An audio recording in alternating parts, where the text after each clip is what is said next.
Did you have this one moment where you were like, okay, I need to change my life now? It's a bit dramatic, of course, but I think for a lot of people, when they have to do such a big shift, there has to be some sort of major drama in your life. Yeah, exactly. For me, it was, losing my mom on 12th December 2012.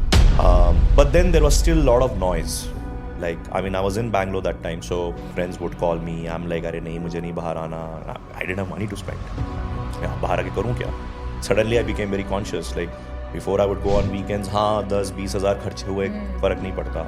Now I'm like, अरे यार यहाँ पे 500 रुपए खर्च करने में 10 बार सोचना पड़ रहा है. If you're just an enthusiast who gets excited because you look good, then maybe you should think whether you should become a coach. Coaching is a lot about giving. It's not about only me. It's about more about them. Whatever opportunity you have. Like I remember during COVID also, some clients were like, look, I can't pay you as much as I was paying before because मेरे पास ही पैसे नहीं है. But I want to be fit.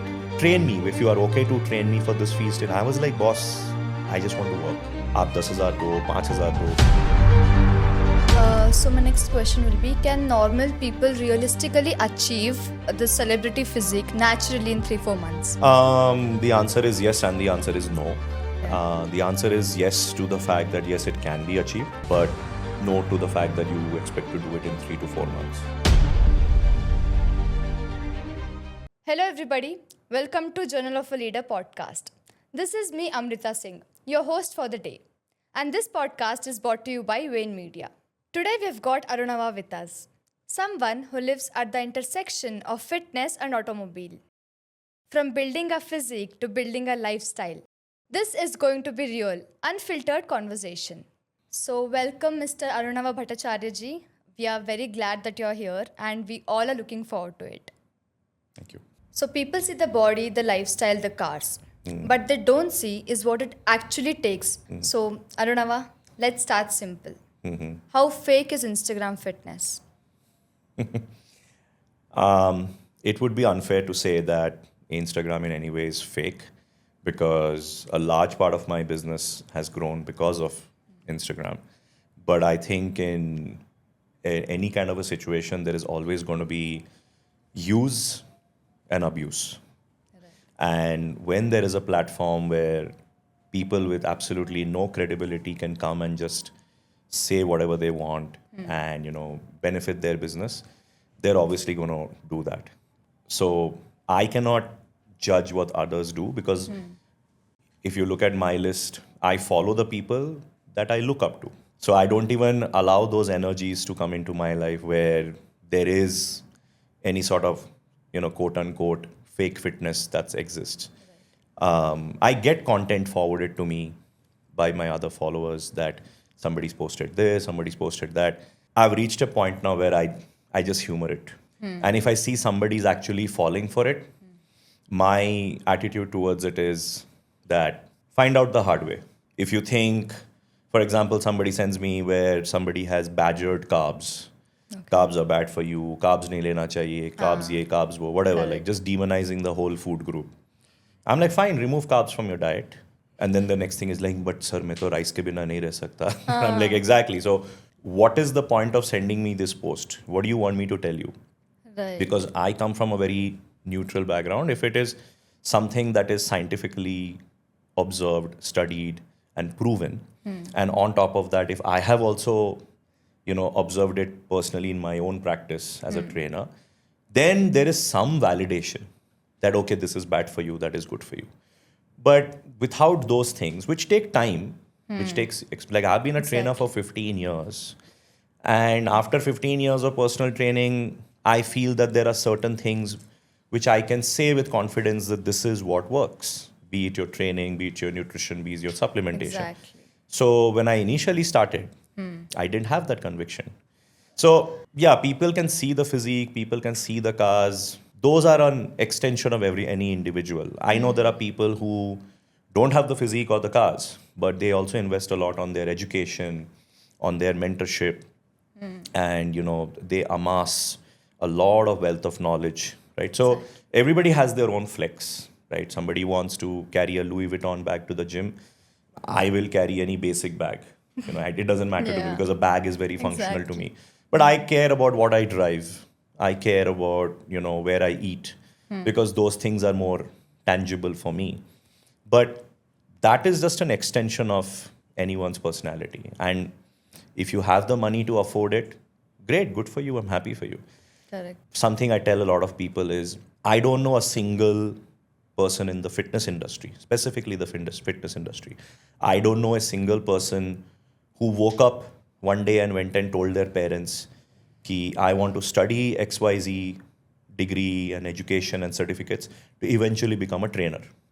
Nobody Exactly. plans to be a trainer. Exactly. So true. I had no idea I would become a trainer until I was 27 years old.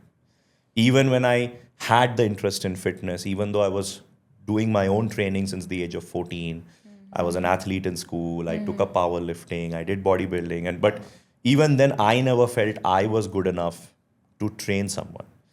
Until people came to me and said, भाई तेरी अच्छी physique है, थोड़ा बता देगा क्या करना है? Exactly. And It's always that motivation, right? so it's a supply demand thing. And when friends asked, I didn't take it seriously.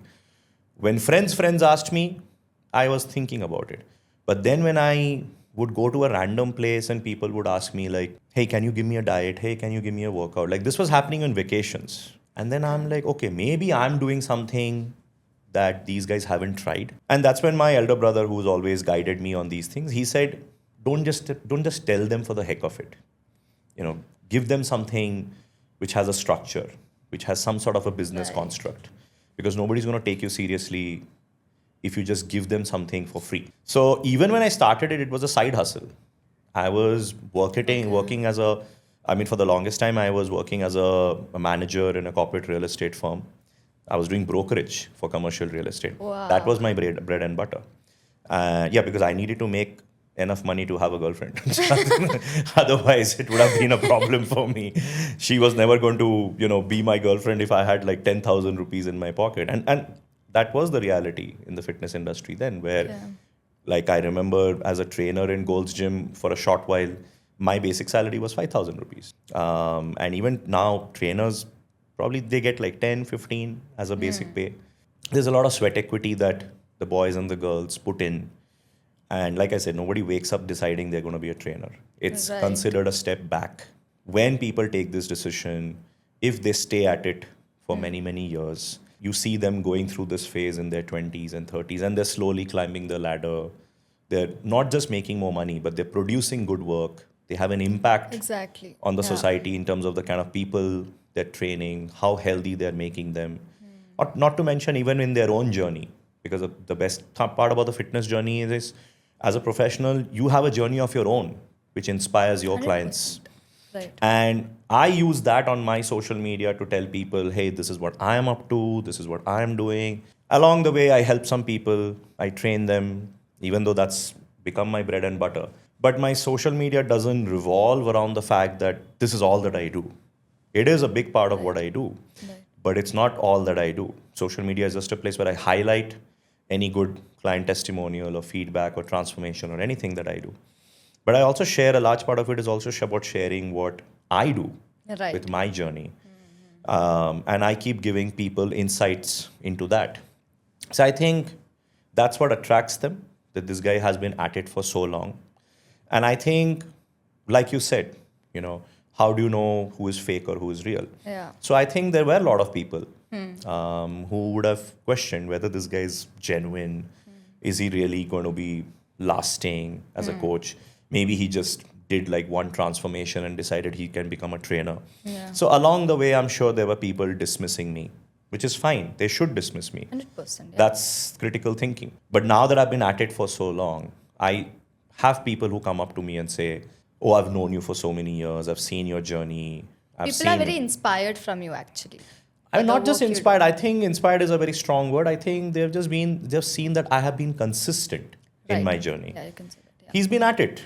He's been at it forever. Like I know people who started as fitness influencers, but then eventually got into travel blogging and automotive blogging and whatnot. They diversified because they realized that there is only so much controversial content they can create or fear mongering that they can do or pick up on some drama in social media and create issues and get engagement. My journey, for example, has been like for the last 15 years, there is one thing I have said again and again is, guys, take a vitamin D. Guys, do your blood work. Okay. Guys, keep your training simple. Guys, prioritize recovery. Guys, get good sleep. I did it when I had 300 followers. I do it today if I have 30,000 followers. That messaging has remained constant. And perhaps there were more layers to it. Okay. I have added more layers. Why? Before I just suggested. But why, Arun? Why should I take a daily dose of vitamin D? Why are you saying don't take a large weekly dose? Well, these are the reasons. Why do you insist on an omega 3? Why do you insist I take a B12? Whatever it is, right? So when I give those specific advices, when I share that information online, initially I used to get a lot of keyboard warriors coming, typing crap. But now it's like, hey man, I mean, he's been always saying these things. And when you continue to have that impact, like I'm now in my third market. I've been in Bangalore, then Hyderabad, and now in my third market. And for me, it's a high that I can go to a new place and create that impact, spread whatever I know and add value to people's life.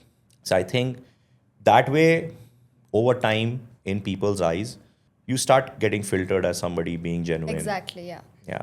So true. And I've literally learned so much from this one question. I'm really very happy. So my next question will be, how did all of these things start? And did you have this one moment where you were like, okay, I need to change my life now? So I think it's a bit dramatic, of course, but I think for a lot of people, when they have to do such a big shift, there has to be some sort of major drama in your life. Yeah, exactly. For me, it was, losing my mom on 12th December 2012. That's okay. That's okay. No, she was suffering for a long time. And it's just that what's dramatic about it is on the day she passed away, because that was the day a lot of my friends got married. It was considered a very auspicious date.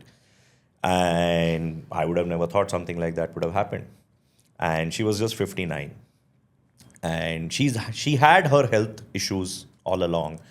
But you never would have thought that she's going to kick the bucket at 59. So up until then, my life was, I would say, to a great extent, decisions I took. But those decisions were influenced by, does this make the people I care for happy?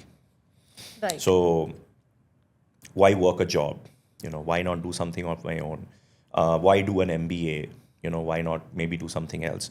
So I was making some pretty major decisions in my life basis the fact that, what does my brother think about it? What does my dad think about it? What does my mom think? What does my girlfriend think? Like that time, like I'm talking 2012, I was probably 26, 27 years old. Okay. So I remember my girlfriend then was also 25. So she belonged from Lucknow, and then her family wanted to get her married. So 25 obviously is a fairly marriageable age for a girl. Right. So quite fair on her part to present that pressure to me and say, hey, I need to get going. And she was very supportive up until then. But when this incident happened in my life and I was rethinking every decision, I realized that I now can't have this responsibility on my head that I now need to look after her also, right? I mean, if I'm thinking of fully restructuring, like I quit my job, I went into a sabbatical for a few months, I disappeared off everybody's radar, I needed time to just think. The only person I was in touch with was my elder brother. Other than that, nobody else knew where I was, what I was up to. My own company that I, put down my papers at, they were convinced I'm joining competition because that's how good I was with respect to business development, sales. They were like, it can't be that he's going to just stop. Right. Like he's 26, 25, 26. He's doing pretty well. Why would he just stop? So that decision didn't make a lot of sense. And I didn't want to waste energy. Go do whatever you want. I'm there for you. He said, what are your requirements? You need a roof over your head. You've got it. You need food on your plate. You've got it. I can't give you bodybuilding food, but 3 वक्त का खाना तो तेरे को मिल जाएगा, right? And even whatever monies I got from my company settlement and everything, he said, just put it in some investments. Don't even touch this. I'll give you some pocket money. Just start. But the worst thing was I didn't know what was I going to do now. I had no direction. I just knew that I'm living this life for others up until that point. So the hard part was letting go of my job, letting go of my girlfriend. I remember I had 2 sports bikes. I had to sell those because my brother is like, why keep something you can't afford? Sell them. I said, okay. So I sold that. I just had my car. And so life just came to a halt. But then there was still a lot of noise. Like, I mean, I was in Bangalore that time. So friends would call me. I'm like, अरे नहीं मुझे नहीं बाहर आना. I didn't have money to spend. I'm like, मैं अब बाहर आके करूँ क्या? Suddenly I became very conscious. Like, before I would go on weekends, हाँ 10-20 हज़ार खर्च हुए फर्क नहीं पड़ता. Now I'm like, अरे यार यहाँ पे 500 रुपये खर्च करने में 10 बार सोचना पड़ रहा है. Because I didn't have any money. My brother genuinely wanted me to take a decision that time in terms of what I was going to do next. And he wanted to take that comfort of money away. Because for him, it's like, you're literally restarting. You're literally restarting. So you need to feel broke. You need to feel that you have the bare minimum to survive. But I don't want you to think that you have this much money, that much money, whatever. So complete stop. Then I remember I was like, there's too much noise in Bangalore. There are too many people who are concerned, whatever. Friends are also panicking. Why did he break up with his girlfriend? They were dating for 5 years. तो शादी करने वाले थे. बंदा ठीक तो है. So I had people just, kind of, they were genuinely worried, but they were coming up and conjuring things in their mind and asking me, Right. which I didn't want to sit and justify. I was like, what am I going to tell them? I need to figure out life. They'll be like, dude, how much more life do you need figured out? You had a great life going. Band kyun kiya suddenly? Whatever I choose to do is something that I should feel really happy about. Like that work satisfaction is there, that I come home and चलो मैंने कुछ किया. और अगर उसके बदले में 2 पैसे मिल गए तो अच्छी बात है. Yeah. And if people are wondering, why did I come to this contemplation? So again, very dramatic, but I'll try to keep it as less dramatic as possible. So mom passes away. We were in Bangalore then. We did her cremation. And then, so my mom was born in a very holy place in Calcutta called Dakshineshwar, where there is a Kali Mandir and all of that. So mom was born there. So we decided we should take her back there. Like that's where she was born. And we should take her back there. So somewhere we felt very peaceful about that thought. And the moment I proposed it, my brother and my dad agreed. And my mom's elder sister came, eldest rather. She came and she gave us like a tour of which house they were brought up in, which school did they study. So it was just a walk down mom's memory lane. And the sad part is, my brother and I were looking at each other and we were like, we never asked mom to do this for us when she was alive. Maybe it would have made a huge impact on her. But I mean, it's sad that we celebrate someone after they pass away. Yeah, right. And it's okay, that is what it is. So when I had mom's asthi on my lap, we were flying from Bangalore to Calcutta. So my brother was just making general conversation. So how did you come up with this? How is this job thing going? You're doing corporate real estate. You studied pharmacy, but you're doing corporate real estate. How did this happen? So we're just making general conversation. So he came from a very good place and he just asked me a simple question. He said, okay, so now whatever you're doing, do you see yourself doing this for the rest of your life? I was like, shit, I don't have an answer to that. Because I'm not even thinking that far ahead. Yeah. And that's when my mind went into this deep state of thought where I'm like, do I really see myself doing this?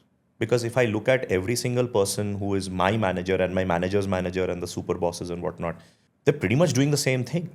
It's just that they're doing more expensive real estate. They may have a team under them. So they're making bigger commissions, bigger salaries, but kaam to wahi hai. So I'm like, what's really exciting for me in this other than the money aspect? And then when I started looking at other aspects, like, do I see myself marrying this woman and spending the rest of my life? Do I, being even in the city for the rest of my life?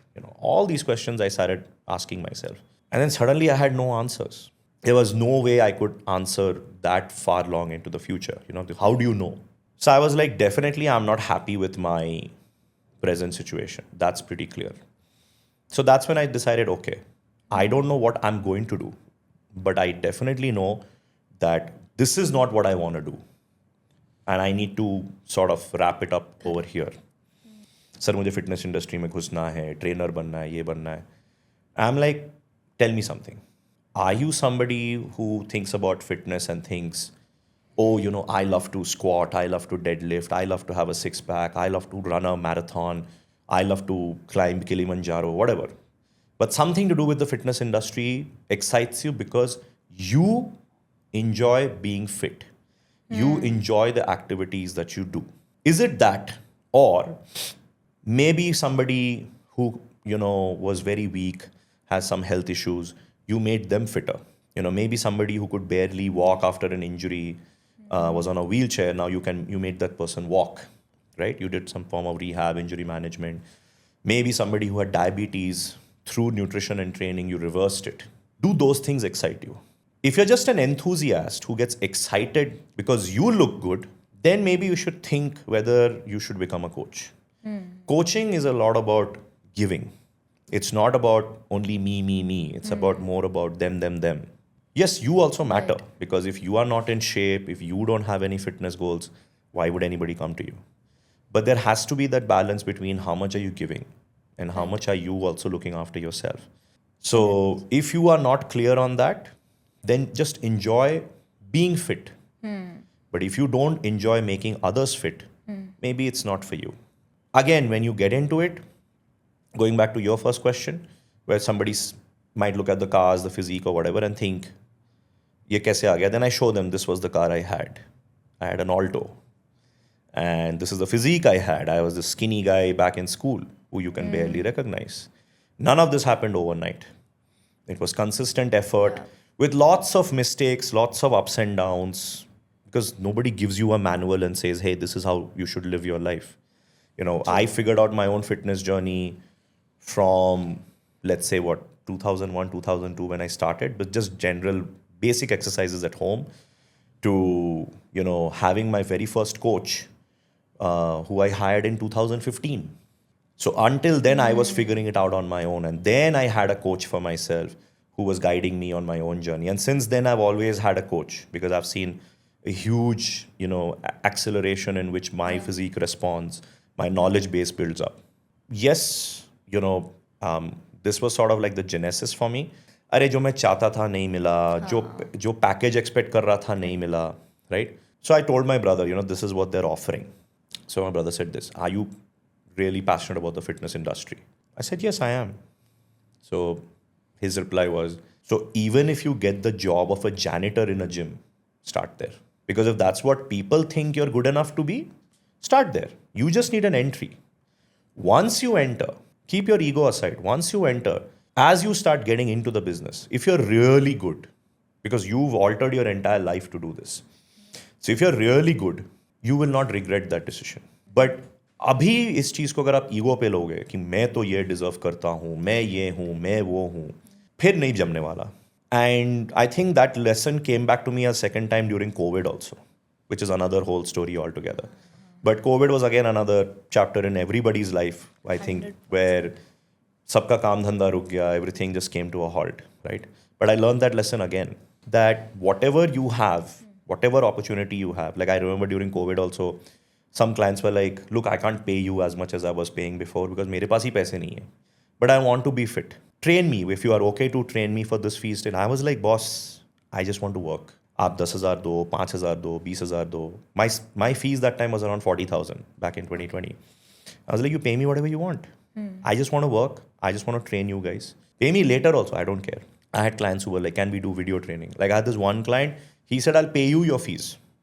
Because my company is not hit with all this. I am making money. But मेरे घर में सिर्फ 2.5 kilo का एक pair dumbbell है. बस उसी के साथ हमें मैनेज करना है because now everything is shut. मेरे पास एक योगा मैट है और ये 2.5 किलो डंबल है. वो एक pair.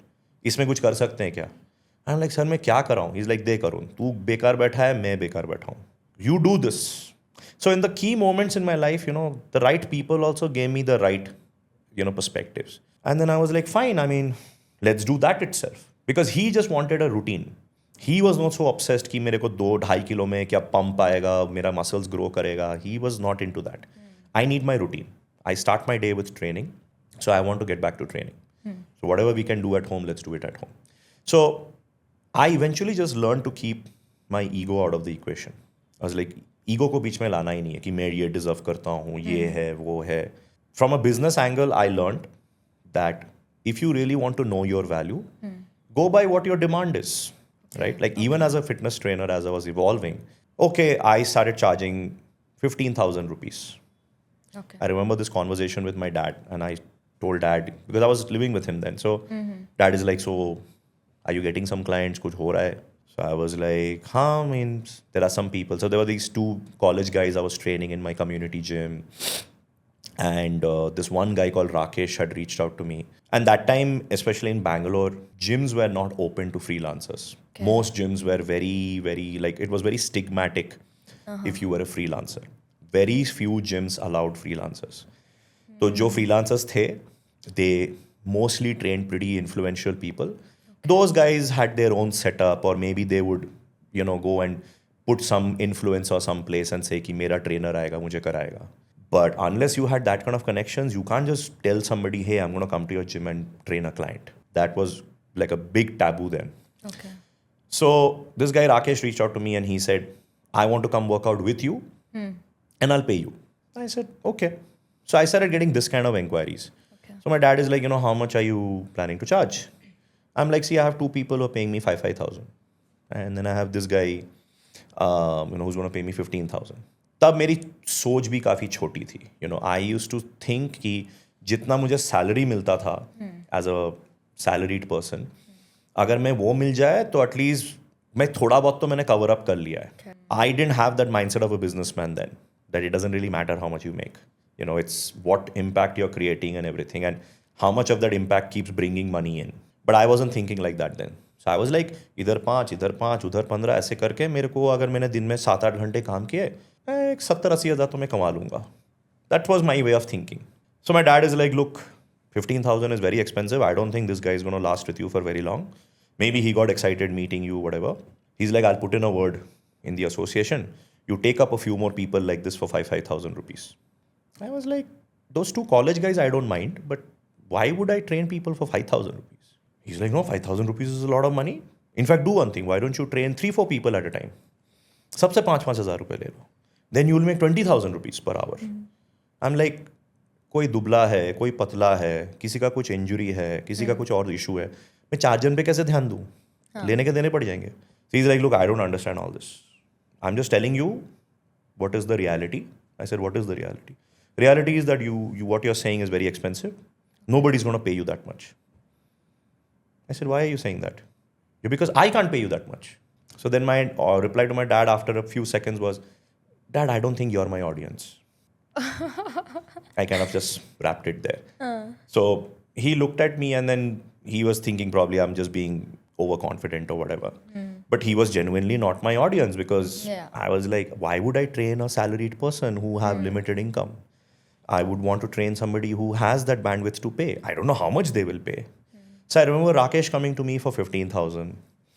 I was training Rakesh in this gym.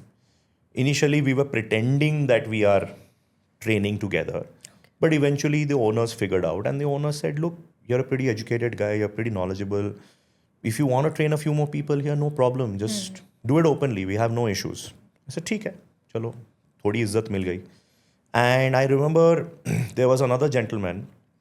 He used to sort of do all this administrative work for very, big HNIs. So he would do, some shopping for them. He would organize travel for them, that kind of stuff. Real estate for them, stuff like that. So he used to do a lot of administrative back-end work as an outsider. So he looked at me one day and he said, Arun, तुम कितना charge करते हो? I was like, sir, मैं तो 15,000 charge करता हूँ. अच्छा, तुम अगर कोई मैं तुम्हें क्लाइंट दूँ जो तुम्हारे शाम के सारे स्लॉट ब्लॉक कर दे, तो तुम उसके कितना चार्ज करोगे? कितने घंटे? मान लो इवनिंग 4 से 7, 3 घंटे 45,000. तो ही वाज लाइक, हाँ तो 45 का 40 कर ले. आई एम लाइक, क्लाइंट कौन है? Because I'm getting excited on one hand, but then I'm like, dude, I don't know where you're legit. तो he's like, 40 में क्लोज करते हैं. मैंने कहा, सर क्लाइंट कौन है? अरे वो तुम टेंशन मत लो, मैं तुमको कल मैसेज करूँगा, तुम उधर आ जाना एंड क्लाइंट से मिला दूंगा. इफ़ क्लाइंट इज़ हैप्पी, कल से ही स्टार्ट कर लेंगे. Like okay. So I go. It's this real estate developer called SJR. in Koramangala. And उनका forum के opposite में office building था, अभी नहीं है, they've shifted. Okay. So I go there and he meets me downstairs, takes me. And then I meet the owner of this particular development, Mr. Vijay Reddy. So मैं विजय sir से मिला and then I met Vijay sir. This guy introduced us. Hi, hello, सब हुआ. Then I come out and then he's like, listen, कल तुम्हें ये लोग बुलाएंगे, तुम्हें एक envelope दोंगे, उस envelope में से तुम अपना 40 ले लेना, जो बाकी रहेगा वो मुझे दे देना. I was like, बाकी रहेगा? So I'm like, okay. I have no idea what he's talking about. I said, okay, dude, I'll just play the game, whatever it is. चलो देखते हैं. उस दिन शाम को मुझे क्लाइंट ने बोला, आप लीला पैलेस आ जाओ. मैंने कहा, कहाँ आ गया मैं कहाँ गोल्ड जिम्स ये सब छोटे मोटे जिम में रहा, अभी मेरे को लीला पैलेस बुला रहा है. And I used to live in JP Nagar then, in this place called L and T south city where my dad has an apartment. तो मैं वहाँ से ड्राइव करके गया लीला पैलेस. लीला पैलेस में गया. Then these guys are like, इसका मेंबरशिप करा दो. 2 लाख रुपए का तो मेंबरशिप है. 2 लाख का मेरा मेंबरशिप हो गया. Then I'm like, what does this membership entitle me to? They're like, everything. Like, you're entitled to all the hotel amenities. You get, discounts in the restaurants. You can use the gym if you want. You can work out here. You can use our pool, jacuzzi. So then this guy Vijay sir is like, hey, use karna. सिर्फ मेरे training के लिए use करना. I'm like, okay sir, fine. So all this is very new. And I felt very underdressed. Like I remember I had like Yonex के कपड़े थे मेरे, not Under Armour, not Nike, some Yonex, like some local brand. So I was like, wow, okay, like this is all happening, very weird. Whatever. I finished the session. Then my very first fees, Vijay sir only gave me. So he's like, I have to give you 85, no? I'm like, 85? I don't know. I'm like, sir, whatever Hitesh said. हाँ, ठीक है. This is enough, right? I said, yeah, whatever Hitesh said, sir. I take that 85. I'm like, 85? I'm so confused. So I call up this guy. I said, look, I've got the money. कहाँ हो? मैंने कहा, मैं तो लीला palace में हूँ. अच्छा, ठीक है. सर ने मेंबरशिप करा दिया? हाँ, करा दिया. अच्छा, ठीक है. तुम एक काम करो. तुम कोरमंगला में यहाँ पे आ जाओ. I went there. He's like, अपना 40 निकाल लो. वो बाकी कितना है? 45. हाँ, दो मुझे. And he just took it. And I'm like, what the hell? So I'm like, so my monthly fees is 85. like, हाँ. मैंने सर को बोला, तुम्हारा पर आवर रेट है 30 का. तो सर ने बोला कितना होगा? मैंने बोला 90 होगा. सर ने बोला 85 कर दो. मैंने 85 कर दिया. तुम्हें तो 40 चाहिए था ना? तुम्हें 40 मिल गया. That was the day I realized that, okay, so this is what I think I'm valued at. I remember I was dating a girl then. She was a lawyer. I was very angry. I came home, like all my middle class righteousness was coming and attacking me. कोई मुझे ऐसे cheat कैसे कर सकता है ये वो. I'm like all very angry. I'm like 85 वो चार्ज कर रहा है. 85 का चलो वो मेरे को 65 तो दे सकता था. वो अपना 20 रख लेता. ये मैं सब सोच रहा हूँ. So I call up my girlfriend. I'm like, I'm so pissed, this guy, this and that. She's like, what happened? नहीं, मैं गया, मेरा लीला पैलेस में मेंबरशिप करा दिए और सर ने फीस भी दिया ये वो. So she's like, hold on. One client alone is now giving you 40. How many other people are you training to earn this money? I said, I'm not even making this much till now. तो बाकी तो मुझे इतना दे रहे हैं. She's like, oh, so he charged 85 for you because he knows how much to sell you for. But you are getting upset that he didn't give you that much chunk, right? The majority chunk. He's keeping some for himself. Doesn't he deserve it? Considering that he knew how much to sell you for? Because Arun seems like he knows your value better than you know it yourself. So I was like, okay. So she gave me some perspective. So she gave me this dialogue, which I quote a lot. Something my wife doesn't appreciate because obviously it's something that my ex-girlfriend mentioned. But it was a genuinely good advice that day she gave. And she looked at me and she said, don't keep morals that you can't afford. I'm like, okay. And she grew up in this very upper class, Marwadi business family. They look at money, other things in a very different way. So that advice stuck with me. Be realistic about your situation here. Like, you are not going to earn this money on your own. Somebody referred you, whatever. And today the same thing happens with my team also. In fact, that's how I landed up becoming a trainer, because I actually was mostly doing nutrition plans for clients initially. And when people started asking me, like, can you train me? Can you train me? Then I was like, अगर इतने लोग पूछ रहे हैं तो यार मेरे में कोई बात maybe तो है. कुछ तो बात तो होगी यार. I can't ignore this advice. Yeah. So a lot of people that I now mentor, like I've mentored my own wife into becoming a coach. She also competes. There are many other people like this, clients, whoever. Some of them themselves have become coaches now. And I tell them that if I see that potential in someone, how others have been very kind to identify it in me and push me and encourage me to do it, I will do the same for you guys. Now it's up to you whether you acknowledge it and wish to act on it. This is how I sort of see it. So yeah, I know I covered in a lot of varying different angles, but essentially it was not something that I just woke up to. It has been a long journey of realization of 100%, yeah. everything from whether I should enter this industry to whether I should become a coach. When I became a coach, I had an imposter syndrome that really this is what I do for a living. मैं लोगों को बोल रहा हूँ पानी पियो, workout करो.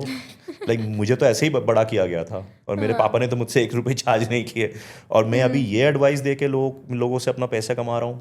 And I never thought I'll have a team. I always was close to that idea. I thought I'll never have a team. Then I landed up having a team. And business was fully gone during COVID. I never thought I'll do virtual training. I used to frown upon those things. And then I became open-minded to it. So life has again and again put me in that situation where I've realized that I have to come out of my comfort zone. I have to break through certain plateaus, be a little more open to what others, want from me, as opposed to me just selling what I want to sell. But of course, I do it in a way where I want to do it a certain way with my ethics, my morals.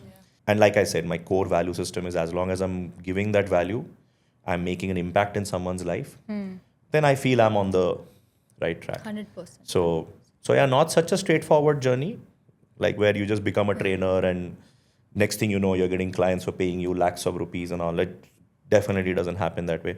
And I can tell you, every single trainer out there, any celebrity trainer you see out there, or any very successful trainer out there you see who's living a good life, it did not happen overnight. 100%. There were a lot of contemplations, ups and downs. But going back to what I said, we all have been very consistent in our journey. We have stayed committed. We have stayed on the path. Whether money was good, money was bad, we didn't care. We genuinely enjoy doing what we do. And the money came. As simple as that. So much to get motivated from your journey, I swear. So my next question will be, can normal people realistically achieve the celebrity physique naturally in 3-4 months? The answer is yes and the answer is no. Okay. The answer is yes to the fact that yes, it can be achieved, but no to the fact that you expect to do it in 3 to 4 months. Okay. And if I had to give a very quick, brief summary, first of all, when actors get into that mode where they have to get ready for a role, they have other commitments. It's not like they don't, but they have a different level of focus. They are not going to say things like, oh, मेरे घर में आज पूजा है तो मैं आज vegetarian होने वाला हूँ, और नहीं मेरे दोस्त का birthday party है, एक drink तो पीने दो. They don't have all these, lifestyle excuses, because for them, this is what they do. What they look on screen is what drives a big part of the movie's success. So, and the audience also looks forward to it, like especially if an actor or an actress. I remember when I was training Samantha Prabhu for a very brief time, Okay. and she was doing a movie called Shakuntalam. So she was playing a very, erotic, seductive role. Like it had a lot of class, lot of, elements of erotica in it, but done in a very classy, very gentle way. I had no idea. Like, one day she invited me on the set and I actually saw what's happening. But I had no idea. I used to just meet her every day in the morning at 5 o'clock because she had to go for shoot early. And she just told me that we need to focus a little bit on, making my physique look a little tighter. So focus on her core, her, all the exposed areas, her shoulder, her back, her arms. She just wanted a very tight look. Right. To the point one day she came and she's like flexing her shoulder and telling me, this is too much. Itna bhi nahi chahiye. Make it a little softer also. But I would see the focus that she had. Like throughout the day, even with the stress of shoot or whatever, she still showed up for training every day. She followed her diet to the T. Because for her, how good she looks is going to drive the success of this movie. So when I see that sort of commitment, and I've been exposed to that level of commitment, with people like this, you realize that Aam Janta will not realize what that looks like, what that level of focus looks like. So it's not that you can't do it. It's just that to have this tunnel vision, Right. this narrowed down focus, where you're living and breathing this transformation for 3, 4, 5, 6 months is not easy. 100%. So when people look at, let's say, a certain success I've had with some clients' transformation, can this be done naturally? Can I achieve this? I'm like, first of all, let's be realistic. Do you have that level of focus where you can just not allow any distractions for the next 3, 4 months and just put your head down and focus on this and still do all your other work? Right. Because one place where people tend to dismiss celebrities is कि ये तो इस role के लिए यही कर रहा होगा. No, they're still going for like maybe dubbing of their previous movie. They're still going for meetings. They're listening to scripts, narrations. They go for other meetings, and even they do some level of socializing. But they won't drink. They'll just be there. They'll show their face. They'll do the basic courtesy, and they'll just come out. So they're still living a normal life. But having said that, even with all of this, they'll make sure that they're doing their cardio, they're following the diet, they show up for training. Those things are sacred for them. ये चीज़ें disturb नहीं हो सकती हैं. Everything revolves around that. In fact, to a large extent, in the last, I would say, 5, 6 years when I was in Hyderabad, I learned to get organized with respect to my own fitness journey, looking at them. Because I got into this mindset after a while that मैं coach हूँ, तो मेरा health and fitness is secondary. I have to prioritize the client. But in the process, I went out of shape. And then the clients are sometimes telling me, भाई तू हमें इतना समझा रहा है, तू खुद क्या कर रहा है? Then I realized, oh, if I don't practice what I preach, then I'm getting pointed at. Right. But then I was like, how do I structure my routine, right? And then I started looking at how these guys live, how they just, like one of them told me, you have to fix a time every day for your training, and you have to tell everybody कि दुनिया में कोई भी आफत आ जाए, मैं ये time आपको नहीं दूंगा, ये मेरा टाइम है, मुझे इस टाइम पे अपना वर्कआउट करना ही है.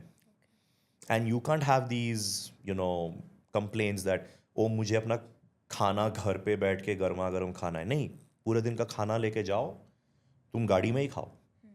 Like before I moved to Dubai, I was doing probably like 10, 11 sessions in a day, back to back, HNIs, but I would literally just have 5 minutes. So I'm sitting in traffic, taking a few bites.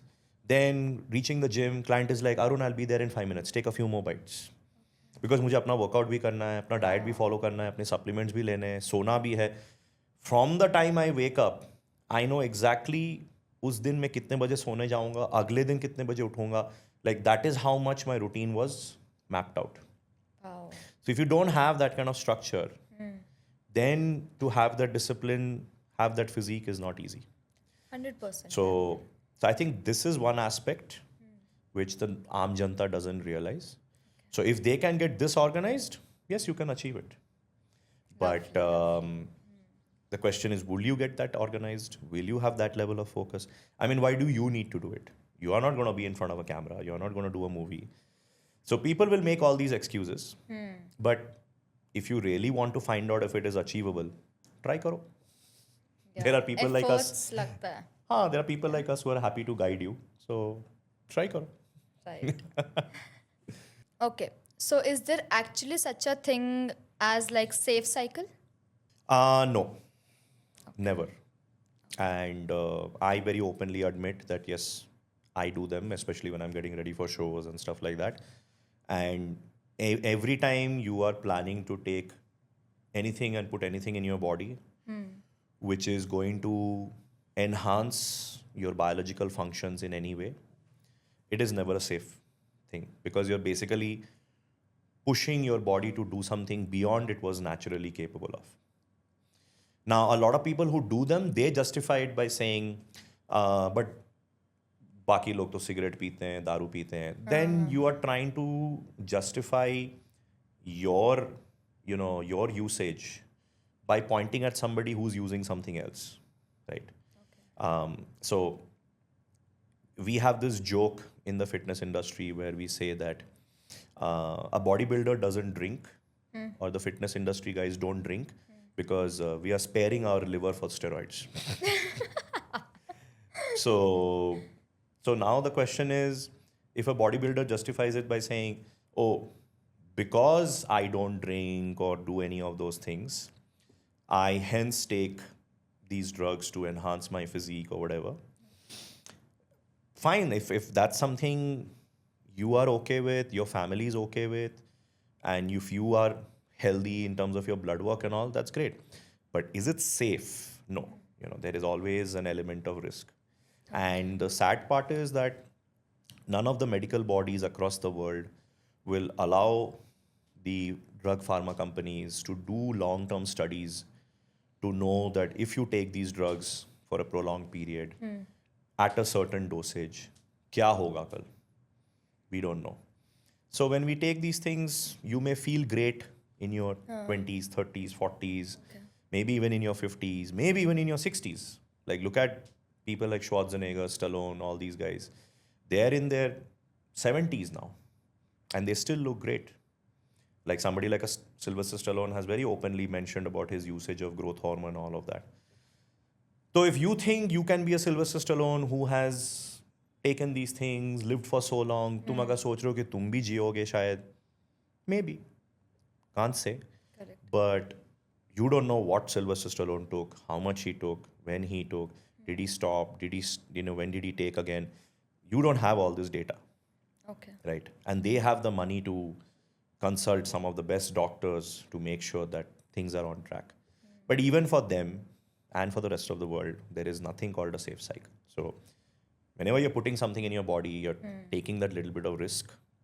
It can be a calculated risk, but it's still a risk nonetheless. 100%, yeah. And these Instagram comments also like make steroids like this protein shake with extra steps.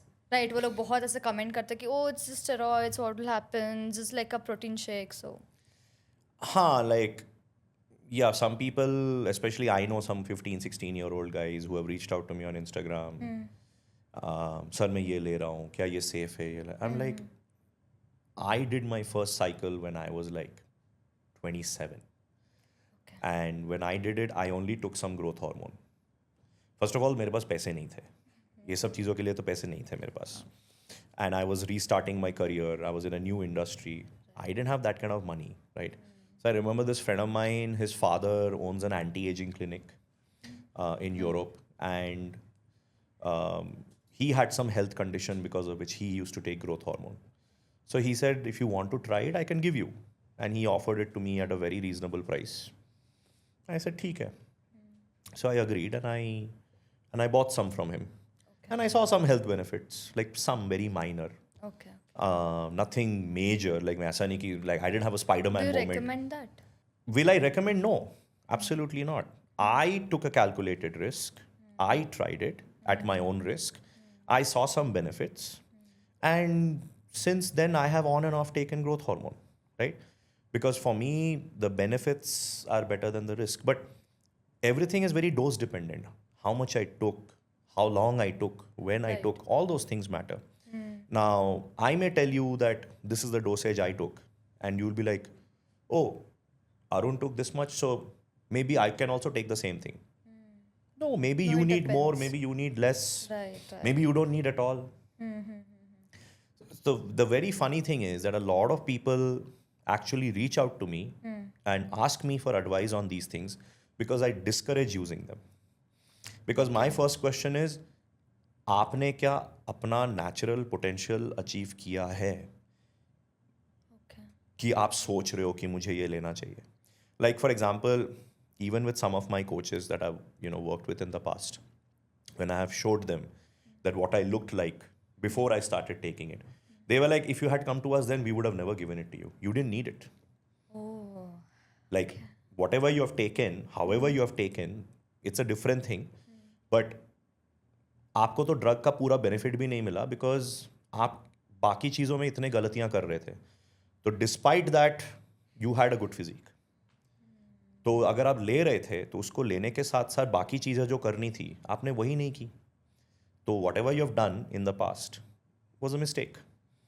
But अब ये बताएगा कौन? The medical literature is not there. I didn't have money to hire coaches, which is why I said some time ago that one of the best investments I've made since 2015 is I stopped self-coaching and I hired a coach. Because when I asked the coach to do the thinking for me and I just focus on execution, which is exactly what I do for my clients, तो वो decision fatigue मैंने निकाल लिया अपना. क्या diet follow करूँ, क्या workout करूँ, कौन से सप्लीमेंट्स लूँ, कितना लूँ, क्या लूँ.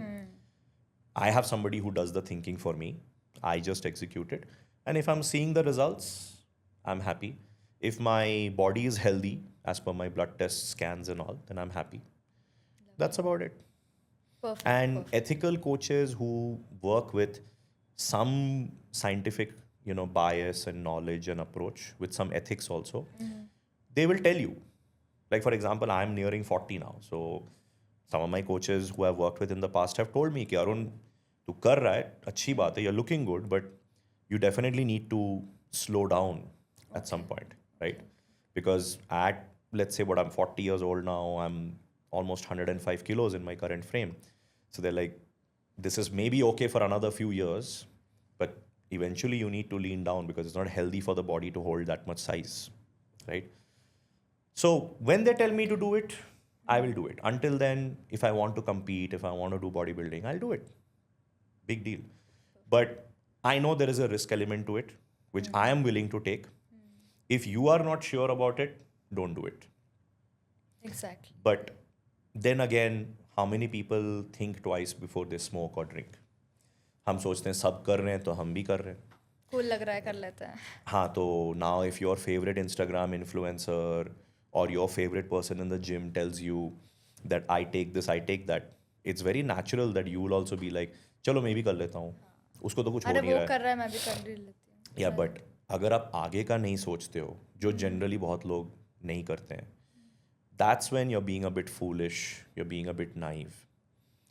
So it's not the end of the world. Like, if you have any major side effects, if you stop, the human body is capable of recovering, and ऐसा नहीं है कि कुछ permanent damage हो जाएगा. It can't kill you if that's what people are worried about. But yes, it can create an environment in your body which does put some risk to your life, whether it's your heart health or kidneys, things like that. So you are, putting a lot of stress on those organs. So do your calculation, do your risk assessment, and then if you want to do those things, do it. But before you do all of that, try to do things to the best of your ability, naturally. See where the natural journey takes you. Hire a coach. Instead of wasting money on a drug, hire a coach, because that's the mistake I made. And if your coach can help you achieve a good physique naturally, then at that point of time, you need to ask yourself, like, do I still need to take it? Or, man, like, I have clients who I coach naturally for natural shows. Okay. And they get asked by people in the gym, क्या ले रहे हो, क्या ले रहे हो? And they are like, मैं क्या ले रहा हूँ, मैं कुछ supplement ले रहा हूँ, अपना diet follow कर रहा हूँ, यही कर रहा हूँ, सर ने जो बताया बस यही कर रहा हूँ. So even normal people who are taking steroids are not able to achieve that physique. Because उनके दिमाग में है कि मैं मुझसे हार्डवर्क नहीं होगा, मुझसे डाइट नहीं होगा, लेकिन मैं अगर स्टेरॉइड्स ले लूँगा तो मेरी बॉडी बन जाएगी.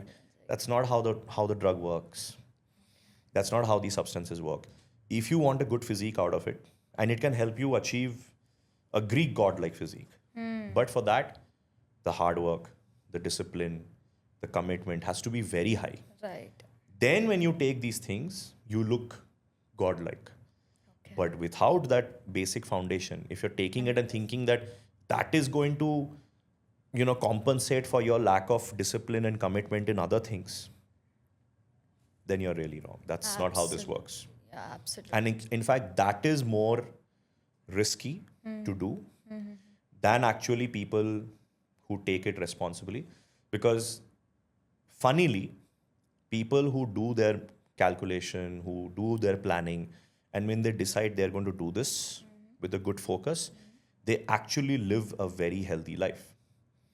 They're getting good sleep every night, Okay. just in the pursuit of getting a good physique, by the way. But because of that, they are getting good sleep. They don't get into arguments, any stressors. They manage their stress very well. They stick to their diet. They take their supplements. They live a very high quality life. So even if the steroids are doing some damage, because they're so good at these other aspects of their health, they still land up having a much better health, in at least in terms of outer appearance and blood test reports and all. Something I realized in the last couple of years when I started looking at my friends who are जिनको मैं कभी कभी मिलता हूँ and किसी के सारे बाल झड़ गए हैं, कि एकदम चेहरा सूख गया है, and then I'm like, what happened? Oh, excessive drinking, lot of stress. The last few years I have only slept 4-5 hours every night. And then I look at myself. I mean, of course, I have grayed a lot and everything. मेरे भी बाल झड़ रहे हैं. I mean, it's not that I look amazing, but I compare myself with them, and they are like, but dude, how are you still looking like this? तू तो ये सब माल वाल भी लेता है. That's how they talk to me. I'm like, हाँ मैं लेता हूँ, but because I'm doing the other things in a very clean way, perhaps that's compensating. 100%. So that's a very interesting way of looking at it. There are a lot of people who take these things, live a very clean life to get that physique.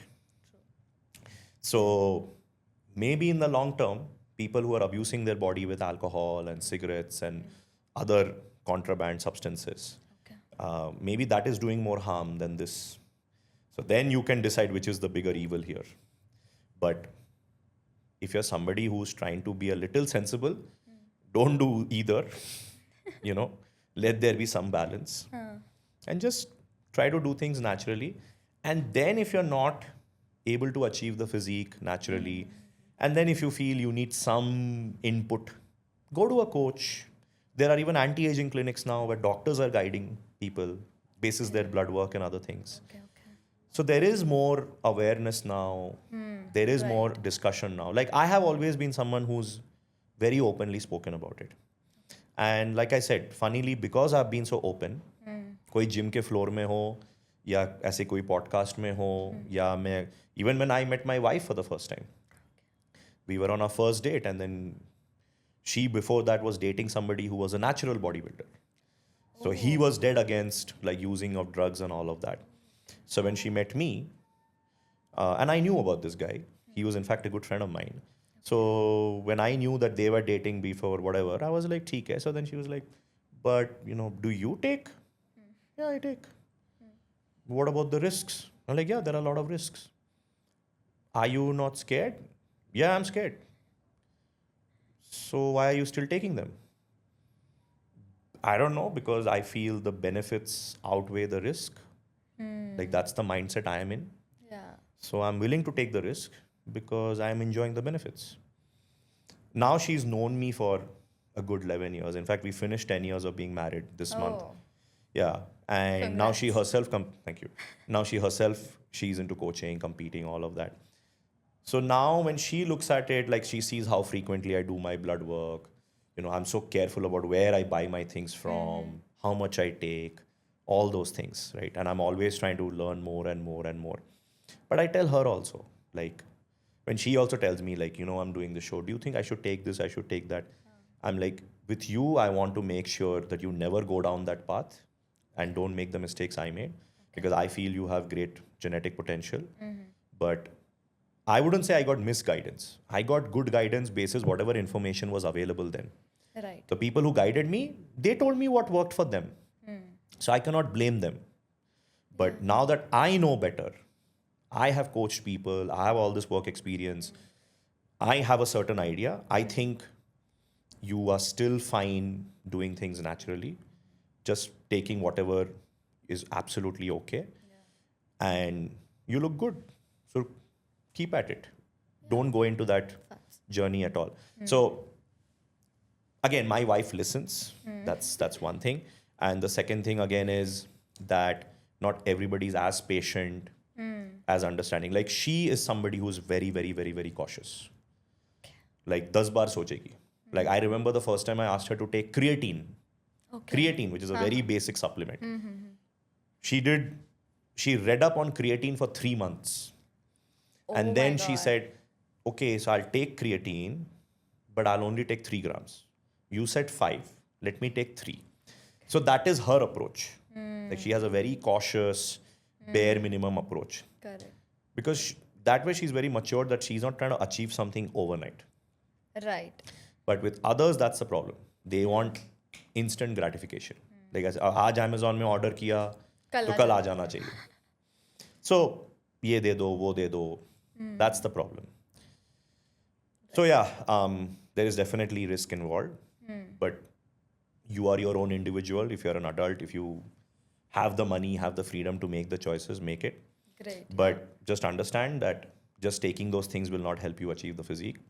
Everything else has to be in place for them to work. And if everything is in place, you can achieve an amazing physique. But if it is not, it can go the other way. You can only see the side effects, whether it's acne, impotence, erectile dysfunction, behavior changes, mood fluctuations, all of that. Like one thing which my wife found very interesting about me was after dating for a few months, she was like, I keep reading about roid rage, but I've never seen you like angry. Like I thought, what, just because we take it, hum log kya suddenly ek din jaake like we go all Hulk smash or what? It's not how it is. I will naturally get angry at anyone who upsets me by saying something. But वो तो मैं वैसे भी करता, मैं कुछ लूँ या ना लूँ. But what I have read and understood and even observed personally is a lot of people who take these things, they start feeling very powerful. Okay. Like you suddenly feel like you have all this strength. You can see your physique changing. So it's like, for example, कल तक आप थोड़े गरीब थे, काफी moderate middle class life जी रहे थे. Suddenly आपने एक लॉटरी जीत ली. आपके पास ढेर सारा पैसा आ गया. And the first thing you want to do is go show it off. So you go buy an expensive car and you want to live in a fancy house and everything. Okay. But if you see people who've had money for generations, the very simple, humble people. Right. Like I remember in Chennai, when I was living in Chennai, my neighbors were like these uber rich people. See, today, for example, if you have had, let's say, a fire injury, जहाँ पे आपकी skin बहुत burn हो गई है, there is a very high chance the doctor is going to give you testosterone and growth hormone because they're very good at healing your body very fast. Okay. Same thing, if you are a man, if you have erectile dysfunction, the doctor is going to give you testosterone. If they feel that your natural testosterone is very low, which is the case with a lot of people these days because of their stressful lives and everything, to make sure that they have adequate sexual performance, they will give you some testosterone. Okay. Right? Now, are those guys going mad? Are they going around beating up people? Are they behaving crazy? No. In fact, they think यार मेरे body में कुछ problem है तो doctor ने मुझे कुछ दिया है सही करने के लिए. But now when you as a normal individual are getting it from some trainer or whatever, whoever is selling it to you, and you see the changes in your physique, gym की लड़कियां आपको देख रहे हैं, gym के बंदे आपको देख रहे हैं, suddenly अजीब अजीब जगहों से आपके नसें निकल रही हैं, मसल्स निकल रहे हैं, suddenly आप अपना 2 गुना 3 गुना वेट उठा रहे हो. When you start getting that attention, some people don't know how to handle it and they get very carried away. And then next thing you know, you're just behaving like a brat, behaving like a spoiled child, are demanding attention, overreacting and everything. So I have used these things long enough, at least at my end, to look at them and say, ki bhai, this kind of behavior doesn't happen because of the drug. Yeah. Like there are some very big, high profile cases. Like for example, there was this wrestler, I don't know, I mean, you're probably too young to know him, but there was this wrestler called Chris Benoit. So anybody who has watched WWE for many generations will know this wrestler. So So he basically killed his entire family and committed suicide. And he was a very popular wrestler. Okay. So obviously when the media outlets started talking about it, and even when the common people started talking about it, अरे ये लोग तो ये सब लेते हैं, इससे ना आपका दिमाग का कुछ ख्याल नहीं रहता है, कुछ ठीक नहीं रहता है, he would have had a fit of rage, ये वो whatever. Now the thing is, because of the way this wrestling is, even if it is for entertainment, even if it is choreographed, the injuries are real. Right. And he had a lot of impacts on his head when he was wrestling. So basically he had a lot of multiple concussions and all of that. So there is a condition that is medically known to be there amongst NFL players or rugby players called CTE. Basically in CTE there are actual changes happening in your brain because of that hard impact, even though they're wearing helmet, gear, whatever. But they're physically hitting each other, especially a lot of injuries to the head. So that actually changes, physically changes your physiology in your brain. And because of that, there is enough evidence also now to show that changes your behavior pattern and all of that. And you can have suicidal tendencies and things like that. You may do something you didn't even realize that you wanted to do, but you just do it. Now, the thing is, nobody is going to dive that deep, read about these things. For them, it's like, उसकी ऐसी body थी, वो ये सब लेता था, एक दिन उसका सर फिर गया होगा, ये सब कर बैठा. So the common people also love to hate people on these kind of things. Right. So there is always going to be a scientific explanation, जो लोग सुनना नहीं चाहते हैं. And then there is the dramatic, entertaining explanation, जो लोग believe करना चाहते हैं. Because उनकी खुद की लाइफ बोरिंग है तो दुनिया भर के लोगों के स्टोरी से वो अपना एंटरटेनमेंट निकालना चाहते हैं. So anyway, I mean, I can dive into this in many different layers, but the question is, this was just one random example where the autopsy reports, everything reported that this guy committed this crime because of these changes in his brain. But the media and other guys, they are like, ये सब कौन लिखेगा? तो लिख दो कि रॉयड raise था, वो ये सब लेता था. Because that's what people love to talk about. So, personal experience and the people that I know, some of them personally for many, many generations who have been taking it.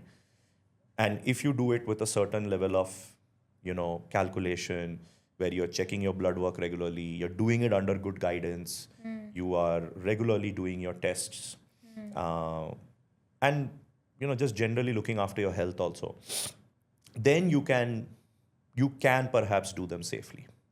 Okay. And now there are anti-aging clinics where there are doctors, in fact, guiding people how to do it.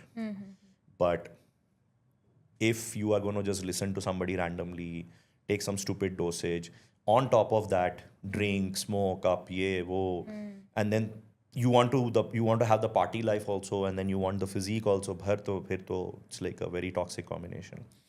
But वही होता है जब finally when something drastic happens, the common man finds it very convenient to blame that. ये steroids लेता था, ये ना supplements लेता था. But you also know deep down that's not the truth. Also, are young guys risking their long-term health just for aesthetics and Instagram reels?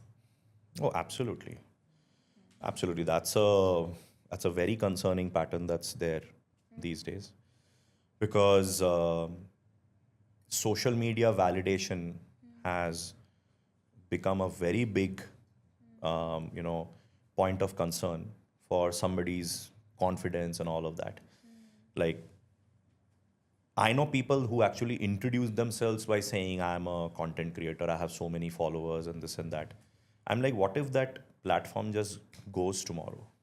Right. Like, what if Instagram just gets decided to get shut down? Then where is your recognition? All those thousands, millions, whatever followers you have is gone, right? So it is a point of concern that okay, if they're posting good content, building a followership, that's a different thing, right? But then you should have that confidence कि ये मैं किसी भी platform में करूँ, मुझे ये followership तो मिल जाएगी. वो TikTok हो, Instagram हो, Facebook हो, WhatsApp group हो, कहीं भी हो. अगर आप genuinely valuable information दे रहे हो, या अच्छे content बना रहे हो, funny content हो, romantic content हो, जो भी हो, और अगर आपको वहाँ से followership मिलती है, that's fine. But just for the sake of likes, just for the sake of engagement, if you are chasing aesthetics, putting things into your body for all of that, then, I mean, even if you're not putting anything, maybe let's say you're doing it naturally also and you have a great physique, but मान लो आपने एक post किया, आपको कल तक 4,000 5,000 likes मिलते थे, आज 1,000 लाइक्स मिले, and if you come and tell me my day is gone bad because I only got 1,000 likes, yeah, maybe because people got bored of your physique. वो कल तक entertain हो रहे थे, इसीलिए वो आपको इतने likes देते थे. Like for me, for example, when I do a bodybuilding show, वो शो के 7-8 हफ्ते के पहले जब मेरे फिजिक में एक अच्छी खासी डेफिनेशन दिखने लगती है, मेरे सारे एब्स दिखते हैं, सारे नसें दिखती हैं, I automatically see the number of people liking those post are higher. अभी मैं थोड़ा भैंस बन गया हूँ, इतना खा रहा हूँ, मैं साइज बना रहा हूँ, अभी मेरे एब्स उतने विजिबल नहीं है. अभी अगर मैं कोई पोस्ट डालता हूँ तो मुश्किल से शायद मुझे 200-300 लाइक्स मिलते हैं. But I know this pattern. I know this pattern. I know that people will not appreciate my physique in this phase as much as they appreciate there, because unke liye this is just entertainment. Unke liye this is just drama. But I have a bigger reason behind it. My thing is I'm documenting my journey. I'm sharing my journey. So, for example, there are some actresses who follow me, right? So they are like, Arun, what have you done to yourself? कैसा दिख रहा है, तू एकदम फूल गया है, तेरे गाल फूल गए हैं, तेरी बॉडी पूरी फूली फूली एकदम बलून जैसा लग रहा है. आई am like, yeah, I mean, this is what it is like for us, when we are trying to grow in size, we do put on some fat, थोड़ा बॉडी में पानी भी चढ़ता है, तो we look like that. You are saying this is intentional. Yeah, this is intentional. But then they know that I compete everything, so they know how good I can look. So they are like, oh, so are you trying to like have more muscle compared to last time? I said, yeah, that's the point. So to achieve that, I have to put on size. And then when you're putting on size, you can't stay ripped. You will put on some fat, you will put on some water weight. And so that's part and parcel of the journey. So now that they have seen it for so many years over time, they understand why I'm doing this. But the vast majority don't. So my confidence and my social media validation doesn't rely upon how many likes I get or how much engagement I get. The only thing I care for through my social media is my work getting highlighted? Am I documenting my journey? And whether people say good things or bad things doesn't matter to me. The only person, like when it comes to my physique, for example, the only person I care about is my wife and my coach. And today I didn't listen to my wife also for a long time because she didn't have that much understanding of the sport. But now that she competes, she's doing well. She also looks at the category I compete at. So she has some idea now. So like, for example, because now I'm in Dubai, she only sees me like once a month. So she's like, now every time I see you, I'm seeing changes in your physique. I'm seeing changes in your legs, ये वो. तो जनता देख रही हो आपका वजन बढ़ रहा है. आप 90 थे, 95 हो गए, 100 हो गए, 105 हो गए. They only look at that. But she, my coach, they are like giving me very constructive, feedback on what I'm doing, right? Like बीच में ऐसा हुआ था, my coach pointed out, तू कार्डियो नहीं कर रहा है क्या? ज़्यादा फैट चढ़ रहा है. You need to make sure you prioritize your cardio. I'm like, मैं स्टेप्स कर रहा हूँ बट कार्डियो नहीं हो रहा है. नहीं, कार्डियो भी करना ज़रूरी है, नहीं तो हम इस रेट पे ग्रो नहीं कर पाएंगे, बहुत ज़्यादा फैट आ जाएगा, तो prioritize your cardio. And this he gave me 2 weeks back, this feedback. So in the last 2 weeks, I made those changes. And then when I sent him my recent check-ins, he was like, हाँ, अब लग रहा है, changes अच्छे आ गए हैं. We are on the right track. How are you feeling? Do you have some? So now he's asking me for feedback. How are you finding the program? How comfortable are you with everything? So my question to him was, do you feel we are on track? He's like, yes, we are on track. Everything is going in the right direction. This is what I'm expecting. In fact, I had a coach before this for about 4-5 years. This guy and I have been just working together for the last 5 months. And he's in fact younger than me. He has more bodybuilding experience than me, but he's younger than me. So for him to get me this level of growth, even he didn't expect it. Because he told another friend of mine about 2 years ago, अरे ये अरुण क्यों compete कर रहा है? Like I heard from somebody. ये अरुण क्यों compete कर रहा है, उसका तो टाइम निकल चुका है, इतने इस एज में उसको क्यों ये सब करना है. But now that he's coaching me, he's like, dude, in 4 months, the progress I'm seeing, I thought this would take a year. So I'm like, भाई आप जो बता रहे हो मैं बस वही कर रहा हूँ. And that's the best part of this whole process. आपकी बॉडी कितना टाइम लेगी, कैसे रिस्पॉन्ड करेगी, you don't know. I had a goal, I came to him with that goal. He's guiding me, and then my body is responding the way it's responding. So if you can keep your confidence levels and other things associated with these people in your life who genuinely care for you, right? Like instead of looking at your followers and all that, Correct. you ask your wife, your mom, dad, whoever, right? If you they will always call out on your bullshit, right? If they think कि नहीं भाई ये सही नहीं जा रहा है, they'll tell you. The genuine feedback. Yeah. Yeah. जो सच है वो वही बोलेंगे. But if your life starts revolving around, oh, what my followers think, how many likes I got, how many women commented, how many men commented, ये वो, how many collaborations did I get because of that. I'm not saying it's a bad thing if you are focused on doing that, Right. especially if content creation is a way you're making a living. But if one post is bad or two posts are bad, you don't get the same engagement or whatever, it's not the end of the world. Correct. आपकी basic value system change नहीं होनी चाहिए, which should always remain within your friends, family, things like that. Correct. Anybody outside that circle, if you're allowing them to have an opinion about you, then there is something seriously wrong the way you are functioning in life. Because that means anybody can come and say anything and you'll get affected. So be very guarded about it. I post pictures of myself looking very exposed. I'm just in my, posing trunks or whatever, right? मेरा fat भी दिख रहा है, मेरा muscle भी दिख रहा है, जो भी दिख रहा है. 10 people can have 10 different opinions. Sometimes some of these guys who follow me, they're from the LGBTQ community. They've even posted it on certain profiles, where they're in those things. And I get messages from all these random guys, bro, you're looking hot, ye, wo. I'm like, thank you. I appreciate the compliment. My thing is, अब मैंने डाल दिया है. अगर कोई ऐसे अभी उसको यहाँ वहाँ पोस्ट कर रहा है, रीशेयर कर रहा है, स्क्रीनशॉट करके डाल रहा है, I can't stop it because once I put it out there, it belongs to them. It belongs to the social media community. Yeah. They can do whatever the hell they want.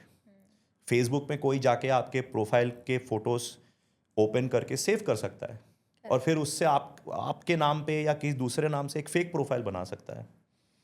फिर क्या करोगे आप? That's what you are risking when you're putting your stuff out there. So for me, I'm coming from a place where I'm like, hey, I'm just vlogging, I'm just documenting, I'm just sharing my journey with everyone. अब उससे कौन क्या मजे ले रहा है मुझे नहीं पता. But end of the day, when I see business coming back, I see genuine feedback coming back. And of course, over the years, I have built a followership of people who know me. Yes, Arun is very passionate about coaching, but he also loves bodybuilding and all that. And they give me their feedback. भाई अच्छा लग रहा है. Last time के comparison में ये changes हुए हैं ये वो. Then I feel good. That okay, maybe I'm doing things in the right direction. Correct. So my personal gratification, my confidence, my the way I look at myself depends upon what I see these people telling me. And there are very such few people in that, in that space for me. Otherwise, 10 people can have 10 different things to say. Right. I guess it should be like that. Ki why do we want attention, or leaving that, why do we want to ask other people who are not even that close to us, who genuinely want a good change in ourselves? We can just ask them and we will definitely get a genuine feedback though. So which is what brings me back to that point. So are you building aesthetics or a physique or whatever because you want to do it and you are sharing it with the world and just, letting them enjoy it, or you are doing it because they want you to? Because then there is no end to it. Somebody will say, अरे आपके abs हैं पर आपके ना shoulders में उतने muscle नहीं है, अभी आप shoulder बनाने में लग गए. शोल्डर नहीं बन रहे भाई, ये ले लो वो ले लो. कोई बोलेगा भाई आपके लेग्स दुबले, अभी आप लेग्स बनाने लग गए. अरे भाई तुम क्या सोच के शुरू किए थे और अब तुम क्या सोच के कर रहे हो? And where does it end? Because people will drive you mad. And वो प्रोफाइल्स जब आप खोल के देखोगे, they have 0 posts, some Fake random handler. profiles. Basically fake Yeah. profile. These guys are just having fun. They themselves are probably out of shape. They're just sitting as a keyboard warrior, just randomly typing something. Now you're taking them seriously. Because I remember my audience is asking for it. So true. So it's a very toxic situation to get yourself into then. 100%. Everybody, whoever's watching, I'm sure they'll be agreeing to you right now. Yeah, but agreeing to me is one thing. I Whether just they'll hope they implement implement it us. is So yeah. that's a different thing. Yeah. Right. So you've worked on celebrity transformations. So how much of movie physiques are really sustainable? Depends on the physique.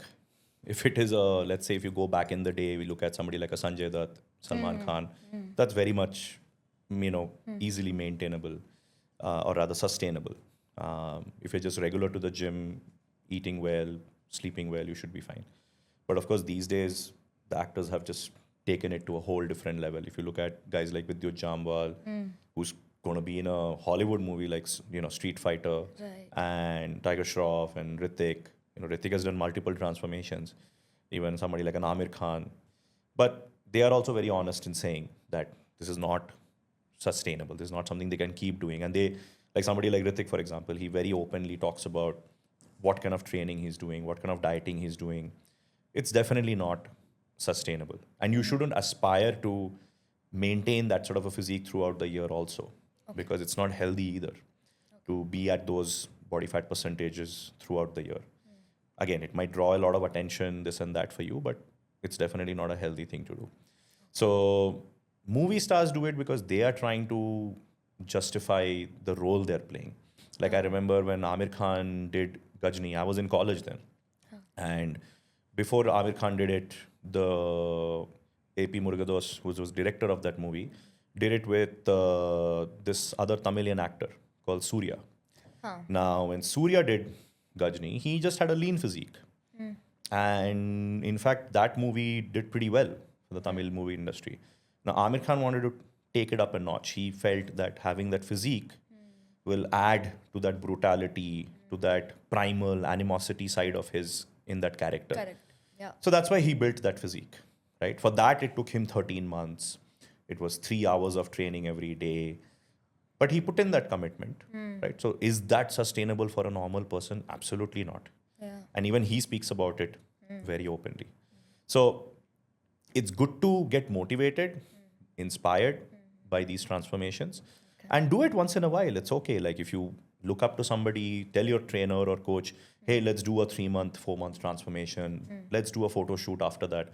Then after that, just take it easy, just eat well, lift, be healthy, but don't try to maintain that physique. It's not going to happen. So who's harder to train, celebrities or normal clients? Depends on the celebrity, depends on the normal client. They're very subjective, very case-to-case basis. I would say nobody is easy to train because people who have good discipline, who have commitment, they also expect more in terms of outcome, right? And it's difficult to say whose body will respond in how much time. Especially celebrities, they have timelines. They want to achieve something in a matter of, let's say, a year or 4, 5 months, 6 months. So when you're working in those timelines, there is always this stress that what can we achieve in this time? Yeah. So some celebrities who've been doing it for a long time, they definitely understand their body well. So eventually over time, it becomes easier to work with them. But if a celebrity is doing a transformation for the first time, it's a very unknown gray area. Like whoever is the coach, they also don't know what is going to happen at the end of it. A lot of these transformations get attempted, but they never come out. The story never comes out because the client didn't land up getting the physique to begin with. Like I know many such actors who I'm not obviously not going to name, but who made genuine attempts with their coaches to build a good physique. And maybe they didn't have the genetics, maybe they didn't have the discipline. So they built a very average physique in the process. And जो initial plan था movie के script में कि 6-pack दिखाएंगे ये दिखाएंगे वो नहीं होता है. So at the most they do like little like थोड़ा chest दिख रहा है like one such actor you can look at, let's say an Ajay Devgan. Okay. Right? He has quite a few bad habits. But when he gets ready for some of these roles he has done, like in Singh and all of that, lean physique with a decent 6-pack, good chest, all of that. But you look at him and then you know that it could have done better. It could have been much, much better than what he achieved. But then that's not a bad look also. It's not as good as a Tiger Shroff or as good as a Vidyut Jamwal or as good as a Hrithik Roshan, but it's still very commendable. Like his fans will be very happy that, he looks like that. But then you see some of these other actors like a Sanjay Dutt and all that. They haven't pushed their bodies beyond a certain point. They are just like, this is how we present it. We are the OG physique guys in the industry. So we don't need to get super jacked, super this thing. So normal clients, what happens is most normal clients, especially if they are from a business background or they're salaried or whatever, their general goal is, I want to be lean, I want to be healthy, I want to be fit, मेरे blood tests वगैरह सब ठीक होने चाहिए. But just like how the celebrities take time to realize what approach works for them and how much time it takes them, it's the same thing with the lifestyle guys also. They also have 100 excuses, family commitments, work commitments, all of that. So it's not a straightforward answer that who is easier to work with. There are certain celebrities who are very easy to work with because they have the experience. So when we tell them that this is what we are going to do, they'll immediately figure out whether you are making sense or not because they've done it with others in the past. Correct. So if they feel that you have a better approach, a smarter approach, they'll immediately hire you. And then you see that discipline from day one. So the same thing with the lifestyle clients also. They, like a lot of my lifestyle clients who come to me, they have lost a lot of weight in the past with other coaches. They have done transformations with other coaches, but they couldn't sustain it. So most of them come to me because the most important question I ask them, why did you lose that transformation? Why did you gain the weight back? तो ऐसा नहीं कि मुझे 10 kilo कम करना, चलो करते हैं. ठीक है, 10 किलो कम करना, बट ये तो बताओ कि पहले जब आपने लूज किया था, आप गेन क्यों किए? Where did things go wrong? नहीं, वो डाइट सस्टेनेबल नहीं था, वो वर्कआउट जैसे करा रहा था, बहुत सोरनेस होता था, मैं उतना सो नहीं रहा था, काम का स्ट्रेस था, ये था, वो था. So I need to understand those things first. So some clients become very cooperative, who are easy to work with then. When I tell them, look, this is where you went wrong, we need to fix these things, they do it. Some clients are like, no, they'll keep dragging it. They're just, in their mind, they're not going to accept that this is what is going wrong in their life. They are adamant कि आप बस अपना काम करो और उसी में मुझे results दिलाने की कोशिश करो. And they don't want to make any changes at their end. Right? That's hard. So what that does, what the position that puts me in, at least in this day and age, is I'm very clear cut with these clients. Look, do what I'm asking you to do because this is the result that you want. For that, this is the commitment required. आपसे अगर commitment होता है तो मैं result assure करता हूँ. Commitment नहीं होता है तो फिर आप result को compromise कर दो कि उतना achieve नहीं होगा. But अगर आप result compromise नहीं करना चाहते हो but अपना approach आप करोगे कि नहीं मेरा तो approach यही रहेगा, then don't train with me. Facts. You're wasting your time, you're wasting my time. So I think that's where a lot of coaches find it difficult to say no to clients because they want the business. But what they don't understand is short term में आपको business मिल जाएगा, but long term में your reputation gets hurt. Because what a lot of times what has happened is when I've said no to such clients, the difficult clients, be it celebrities or lifestyle people also, they have appreciated that honesty. पहले उनका ego pinch हुआ था कि ऐसे कैसे बोल दिया उसने, वो मुझे ट्रेन नहीं करेगा, मेरे से मत करो, किसी और के साथ कर लो. So they take it on their ego. Then they think about it. And they later come back and say, okay, I understand why you said this. So let me do things your way and let's see how it goes. Yeah. So somewhere you also have to play those mind games, give them that perspective. So 100%, yeah. Yeah. So that's how they'll also know how to approach it. So are people training for health or just for thirst traps? Thirst traps is a very interesting way to put it. I would say the more fair term is vanity. They are just doing it for vanity. I would say most people are doing it for vanity. They just want the compliments, the praises. Very, very, very, very few even get their blood tests done. So they don't even know what's going on internally. But 99% janta is just doing it for validation among their friends, social media, whatever. Yeah, facts. So that's the bitter truth, whether people accept it or not. But when I see people, if I tell them, भाई आपका lipid profile ज़्यादा है, ये है, वो है, एक हफ्ते 2 हफ्ते थोड़े स्ट्रेस में रहेंगे, फिर भूल जाते हैं. बट अगर किसी ने आके टोक दिया, अरे भाई तेरा पेट क्यों बाहर है, क्यों तेरे गाल ऐसे फूले हुए क्यों हैं, क्या हो गया तुझे, तू तो बड़ा एथलीट था, अभी तो कैसा सांड बन गया है, those things trigger them a lot more. And then like I've had some clients who suddenly got triggered and then call me, मुझे पता है ऐसे किसी ने बोल दिया, क्या कर रहे हैं हम, we need to do a transformation, ये वो. I'm like यार कौन से पार्टी में गए, किसने क्या बोला, अभी आपको उसका सगमा लग गया, अभी आपको करना है. इतने दिन आप अपने आप को हर रोज़ मिरर के सामने देख रहे हो, तब आपको कुछ फील नहीं हुआ, right? So very interestingly a client I recently started training in Dubai. She was like, she went to Phuket for a holiday. So usually she does some mini transformation before she goes for her holidays. Like she'll lose a little weight so that she can wear her beach wear and stuff like that. This time the plan happened very suddenly. They went. So she was feeling very out of shape. So I was like, why did you feel out of shape? She's like, no, all these people wearing these, bikinis and shorts, and I'm like wearing this beach gown just to keep myself covered. I was so conscious. So I was like, hold on. You look at yourself every day in front of the mirror? She's like, yeah. I'm like, तो तब आपको strike नहीं हुआ कि मैंने अपने साथ क्या किया है? You had to go to a different country, see all these people on a beach, and then it hit you, right? So this is the main problem with people. They, because of whatever they're dealing with in life, they set such low standards of health and fitness for themselves that they keep justifying it. Oh, my work is stressful. I have kids. I have this commitment. Ye, wo. Hence, I look like this. But then when you go to a place where there are other holiday goers or whatever who are in good shape, then suddenly your excuses are not valid anymore. Now it's bothering you that what the hell have I done to myself?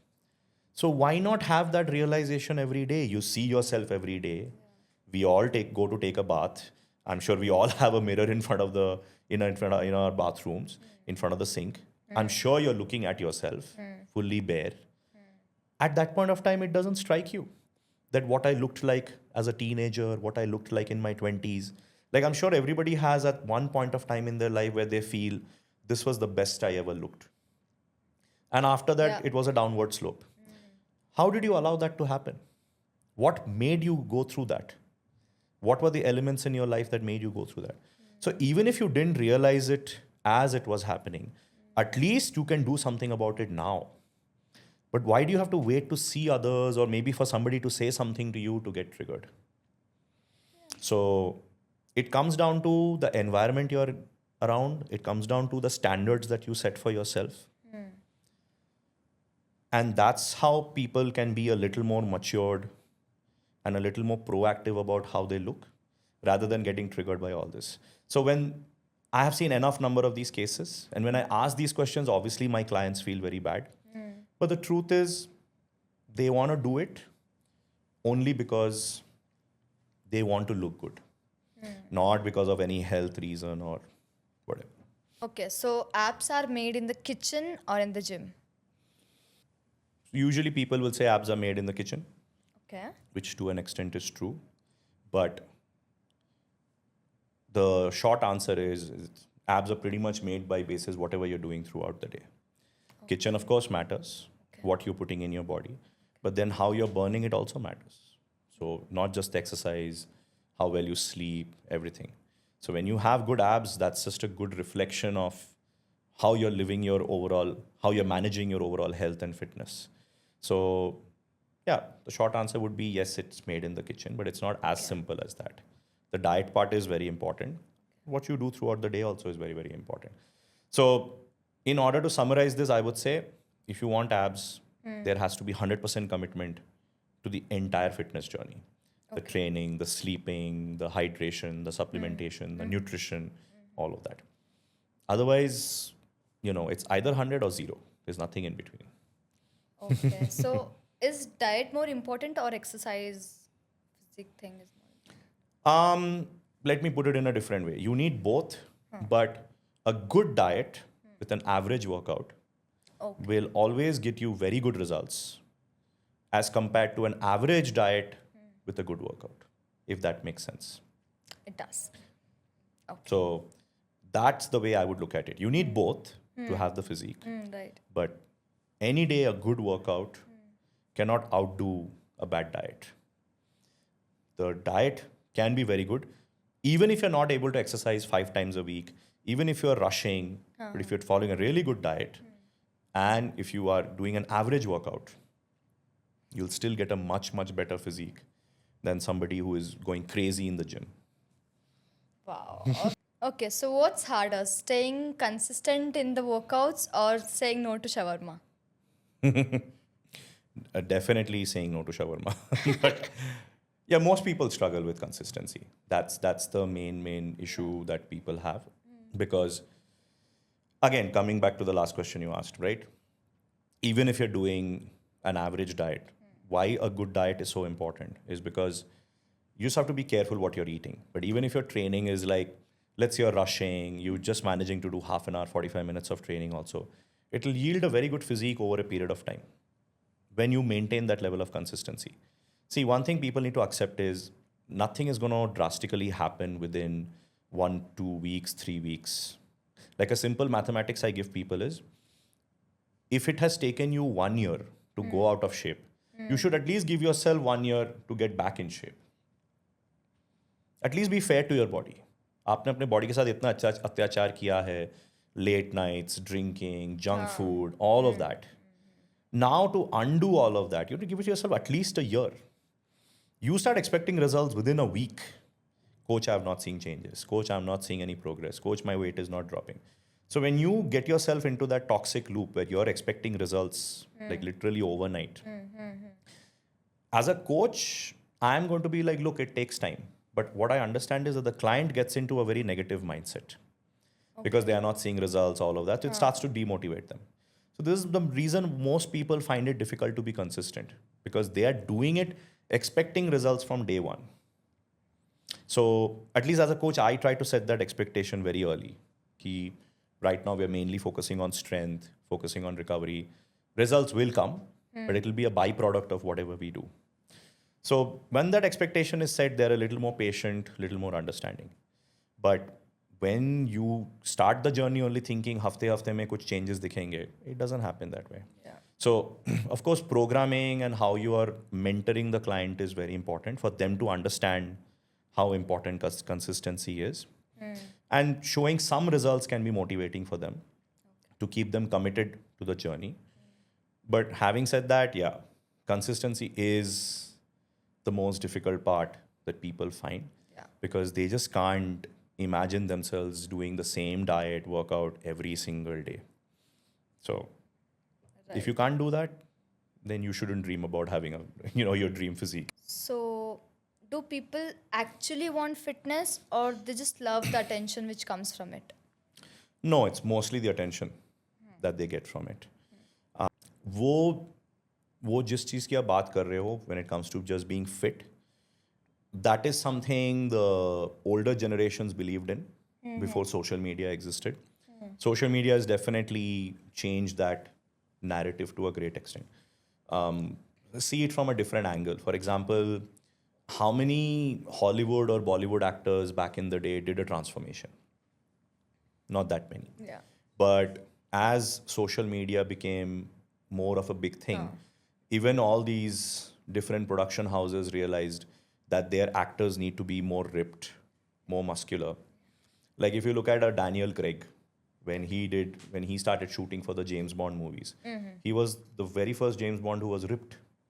Before that, Sean Connery, Pierce Brosnan, Roger Moore, these guys were not ripped, they were fit.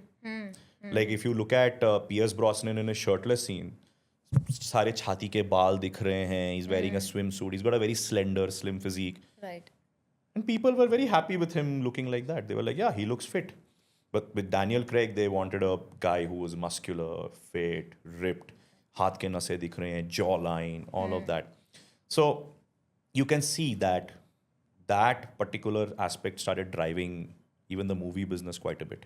Like suddenly people wanted to see more ripped physiques, more muscular physiques in front of the camera. So unfortunately, that's what even drives social media now. किसकी physique ज़्यादा ripped है, कौन muscular है, कौन कितना weight उठाता है. It's become a slightly toxic competitive environment. Yeah, 100%. So yeah, I mean, very few people are doing it because they wish to be fit. Mostly people are just doing it for the validation, for the attention that they get. Yeah, I agree too. So, where did the love for bikes and cars begin? Oh, that was just something I was born with. That was Okay. so the story goes that my dad was in the UK right after I was born. My dad, who was working with the company then, उनको out of country जाना था, so they sent him to the UK. And UK में you get these, like, we get Hot Wheels in India. Yeah. So UK में there is another company called Matchbox. Okay. So they make these tiny toy cars. So obviously, since I was born and dad was very excited, so he got me like a bunch of these Matchbox cars. So obviously, up until then, they had no idea if I am into cars, bikes, whatever. Okay. But dad basically, one day I was sleeping. I was a baby then, but I was sleeping and he just put these in front of me. And next thing you know, when I woke up, I was excited, I was screaming, I was playing with these things. So the way my mom used to put it is that your love for machines has always been there. Like if you heard a tractor, you would make that sound. Oh. If you like, I grew up at a time where there were a lot of two-stroke bikes. So these bikes were really loud, like RD350s, RX135s, Right, these right. kind of bikes. So I would hear these guys, I would be emulating the sounds, all of that. When I was in 4th, 5th standard, like I used to sit and like buy car magazines. हर गाड़ी का कितना power था, कितना top speed था, those things I knew. School में क्या हो रहा है नहीं पता है, but ये सब मैं बैठे बैठे पढ़ता था. So the passion was always there. Like machines always excited me. And I think somewhere my love for fitness and my love for machines kind of eventually came together because I look at my body like any of these fancy cars or bikes I've had, that I'm always trying to extract more performance out of myself. So that's where eventually, like by God's grace, when I had the money to buy them, because you have to understand, I grew up in a house where my dad only owned a Maruti 800. Like every few years, he bought a new Maruti 800. But वही गाड़ी हमने चलाई है पूरी जिंदगी भर बचपन में. And then when dad was just retiring, he bought a Santro. Okay. Like that was like the most expensive premium car we ever had. तो उसके बाद when I started like working and I bought a I-20 diesel, which was like very exciting for me. And then later I, had a Honda Accord and whatnot, right? And whatever I could afford. And then eventually I got my, line of dream cars, drove them, enjoyed them. So very thankful to God that way, that the way things aligned for me, I had the affordability to buy these things. But they also became a big driving and motivating factor for me in terms of my work also. Because I realized that with whatever success I was getting in my business, this was one incentive I enjoyed, which is, getting a slightly more powerful bike, getting a slightly better car. So those things kept me more and more excited. So that created more excitement for me with respect to the business. So of course, fitness is, something I'm very passionate about. But when it came to like building my team and, how many people we're looking after, even how much promotion I do on social media, somewhere in the back of my mind, it was like, acha, if business reaches this level by this year, I will get this or I will get that. So those became like my goals. Okay. So somewhere it was a good way to keep myself motivated and focused as well. Right. So yeah, so the love for cars and bikes was always there, but not everybody gets an opportunity to own them, enjoy them. Thankfully, I've had that. So very lucky that It was way. your hard work though. So. And luck to a certain extent, luck, of 100%. course. Yeah. Absolutely. Your first dream vehicle? My first dream vehicle. So I've always loved the Nissan GTR. Okay. And that is a car I have still found difficult to buy and own because they used to be cheap when they first came out. And I have in fact owned cars which were much more expensive than the GTR. But when I wanted to buy the GTR, it became very, very, very expensive because it appreciated in value. So it's still a car I aspire to own at some point of time in my life. But the other cars I've owned, which is like my last car was an AMG GTS and an M6 before that, BMW, and before that I had a Mustang also for a while. So all these cars that I've owned in the past, they're definitely up there. But the GTR was something I always dreamt of owning. So Nissan doesn't make it anymore. It's out of production. So because I live in Dubai now, a lot of my friends tease me, "Arey Dubai mein to काफी सस्ता होगा," but it's actually not cheap in Dubai also because that car has appreciated in value globally. It's like a cult car right now. So the dream is one day to own that if I can. But yeah, that's like my dream car. My dream bike was the MV Agusta F4RR, which I was very lucky to find somebody who owned one in Surat. I found him, met him, bought the bike. It's definitely the most favorite motorcycle I've ever owned. So at least that box I have ticked. सिर्फ गाड़ी का रह गया है. Perfect. Okay. Physique gets more attention or the car? Definitely the cars. Oh. Then when you come out of the car, then you're like, अच्छा चलो बंदे की physique भी है, but definitely the cars. I think, especially I remember when I had the Mustang, because the other cars also people like because they look different. But Mustang is a very popular car in India. So when I had my Mustang, which was a red color Mustang that I had, it used to get crazy attention. Like my wife would be very conscious sitting next to me. So कभी आपने slow drive किया है, slow parking किया ताकि लोगों को और attention मिले? इंडिया में स्लो ही चलाना पड़ता है, कुछ जल्दी तो कुछ कर नहीं सकते. And especially these cars, when you are parking them or whatever, you want to be super careful because see, the thing is when there is so much attention that you're drawing, if you drive rashly or drive irresponsibly, people notice it and then they'll start commenting. So I usually, when I'm on the road, I mean, it's a different thing if I'm on a track or if I'm on the highway, then nobody cares at what speeds I'm driving. But in the city, among people, and lately a lot of incidents also happened where some people were driving very irresponsibly. Yeah. So the moment we have these cars, लोगों के radar जगह रहते हैं कि भाई ये भी ऐसा चलाता है क्या? So when I'm generally like if I'm going to a coffee shop or anything, I don't do these unnecessary things like revving the engine or doing a burnout. I'm like, भाई मैं शांति से आता हूँ, अपना गाड़ी पार्क करता हूँ. Then as I'm going, if someone says, bro, nice car, I'm like, thank you. I've had people who've asked me, like, you are a trainer, Arun. How do you manage to get this? So I tell them, this is what I make. This is how I invested. These are the returns I had last year. And with my CA, for example, who manages most of my investments and all, we talk about this very openly. Like he has been doing my taxes, managing my investments for almost 10 years now. Okay. So he's been with me as long as my wife. So he asks me every financial year के पहले ही ask me, भाई इस साल क्या plan है आपका? ये गाड़ी रखोगे, बेचोगे, क्या है? कुछ दूसरा लेने का plan है? Because he looks at my average income, he tells me how much EMIs I can have, stuff like that. So I tell him in advance that I'm eyeing something like this. It costs about this much. Okay, so if you sell this existing cars, how much do you think you will get? अच्छा तो फिर आप इतना down payment कर सकते हो ये वो.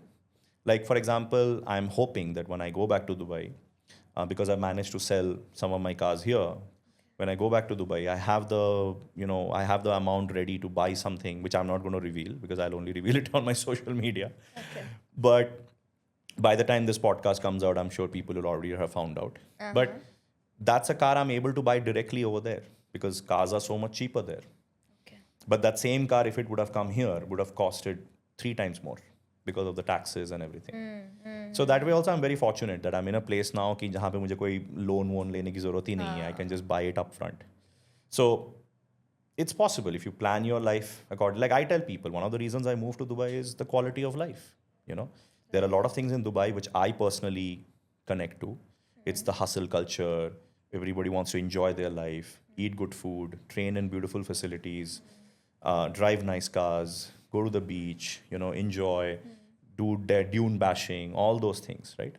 So I have a lot of those same interests. So that's why when I went there for the first time back in 2009, I fell in love with that country. So I never knew that I can manifest it for myself. But when I felt that I have the bandwidth now to make this change, and it's not an easy change, of course, because I'm also starting fresh there. But yeah, with the support of some right people in my life, I managed to make it happen. Let's see how it goes. But yeah, to constantly keep myself in this situation where I'm able to enjoy these things, thankfully, because for me, it's very important that if you are putting yourself out there, working hard, you are giving your best every single day, there has to be something that motivates you. Like, why are you Yeah. doing it? Right. Right?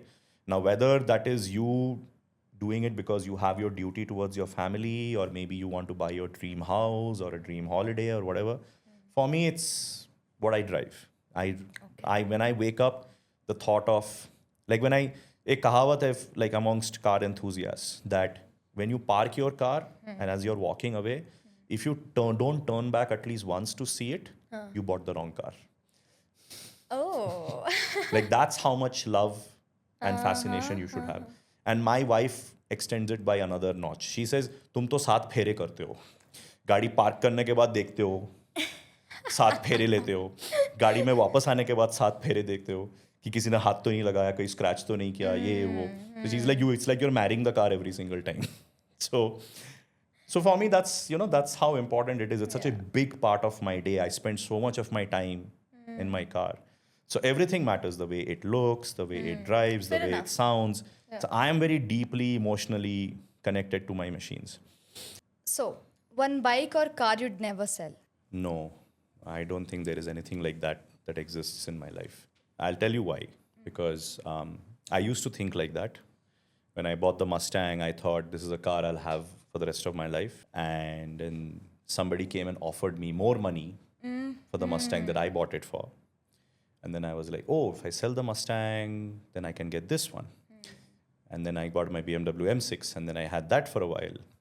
And then I bought a BMW M2, and then I got a AMG GTS. So over time, I've realized that it's one thing to be passionate about these things, but and definitely there is a certain emotional connection, but it's not tied down like to that one thing. Like, I think even if, let's say, if I get a Nissan GTR tomorrow, and if I think I really like this car, it's my dream car, I finally own it. But I know I'll enjoy it for a while. And then when I feel like I'm done with it, I would want it to move on.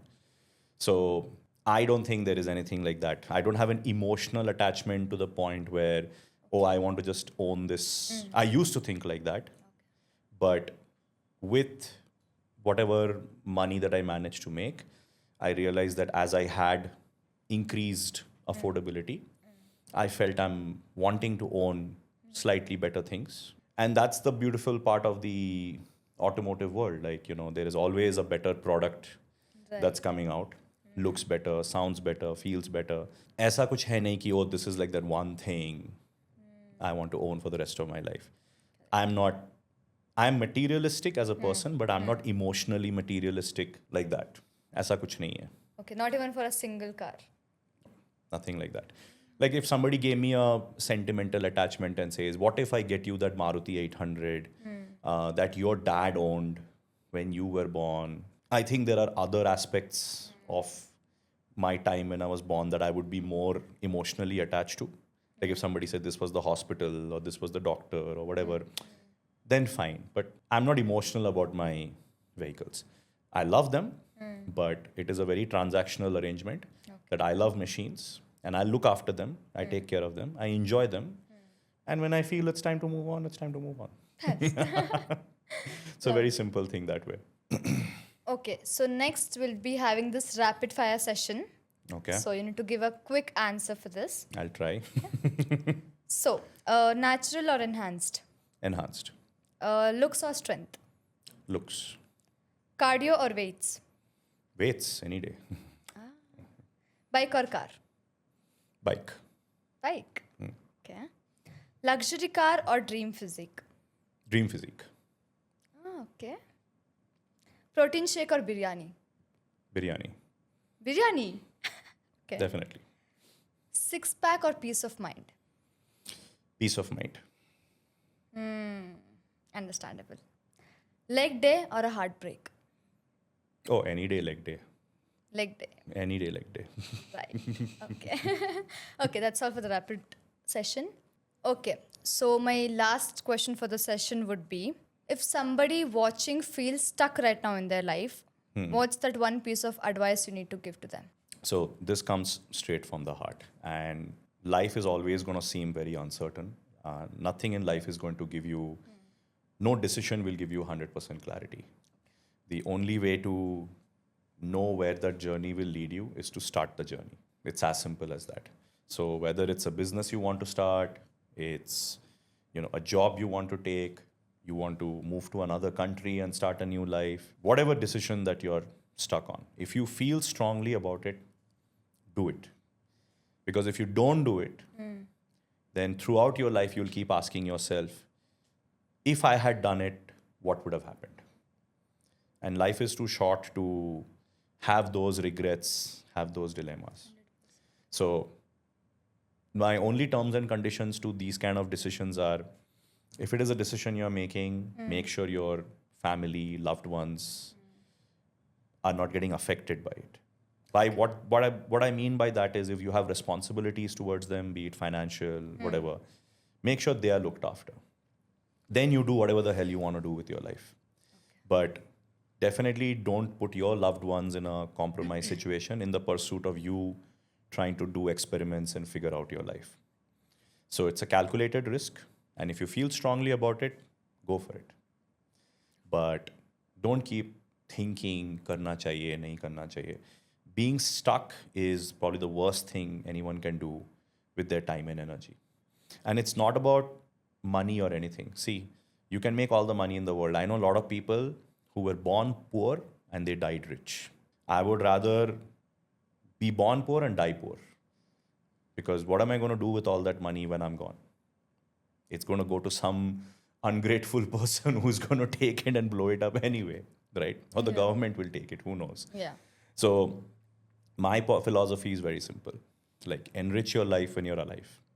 So the decisions you take, the things you do, because somewhere I had read that when you die, in those last moments, your entire life flashes. Right. Those 7 minutes.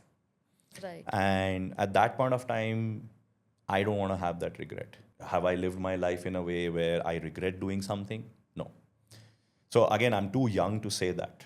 But even if somebody said that at this point of time in your life, go on, considering everything that you have done, if tomorrow something happens to you, would you die with any regret? Absolutely not. I definitely want to do more with my life. But if somewhere the Almighty decides enough, it's time for him to come up, in my last moments, I would have no regrets, because the last, I would say, 20 years of my adult life, where I have lived as per my wishes, my way of doing things. So, and my family, my loved ones have been very supportive. They've never pressurized me, never arm twisted me and said, ye karo, wo karo. They might have given me their advice and suggestions. So don't waste energy being stuck, because whether you make money or not, the one thing you will not get back is time. Time is the most expensive currency we all have. Doesn't matter how much money you make, you cannot buy more time. And we don't even know how much time is there. Like, there was this documentary I was watching, and in that, they ask a very simple thing. How do you know that at this very moment, this is the last time you're doing this? The last time you are holding, like, let's say, the loved one of your life. The last time you're looking at your child.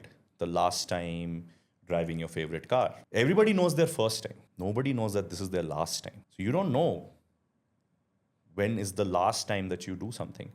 So why have any regret? If you're doing something, if you're choosing to do something which doesn't put others at risk and it makes you really happy, go for it.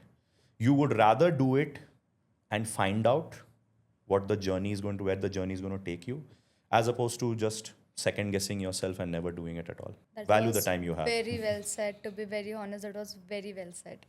Thank you. But yeah, value the time that you have, because we are all running out of it. Doesn't matter how much money you make or whatever you do. Value it. If you feel strongly in your gut about something, go for it. I'm telling you, even whether you succeed or fail, you will not regret trying it. Thank you. I really loved how honestly you told about your journey, about every ups and downs you had in your life, about your mother's phase, about how you were just stuck in your life and you didn't have any motivation or any ways you can just like go and succeed in whatever you were planning to have. Right. So personally, me sitting over here listening to you from that time, and I was genuinely very happy, very motivated that I am sitting here. I'm very grateful that I got to learn so much today. Yeah, and not just me, in our panel, our people who are watching us would definitely have something to take in future from the podcast, from the place now what they're seeing you here. Right. I'm really very thankful to you that you gave your time for us, and you have genuinely motivated so much people you don't even know existed. I'll be very honest to you. No, I appreciate that. If I have to give a concluding statement from my end, I'm not somebody who believes in motivation or discipline. Okay, I believe that life is very incentive driven. I used to be somebody when in a corporate structure, I used to find it difficult to wake up even at 8 o'clock in the morning. And I used to always reach office late because I had to drag myself to do it. But when I became a coach, because I love what I do, to wake up at 3 o'clock, 4 o'clock, and then go train a client at 5 o'clock was never a challenge, even if I got only 3-4 hours of sleep.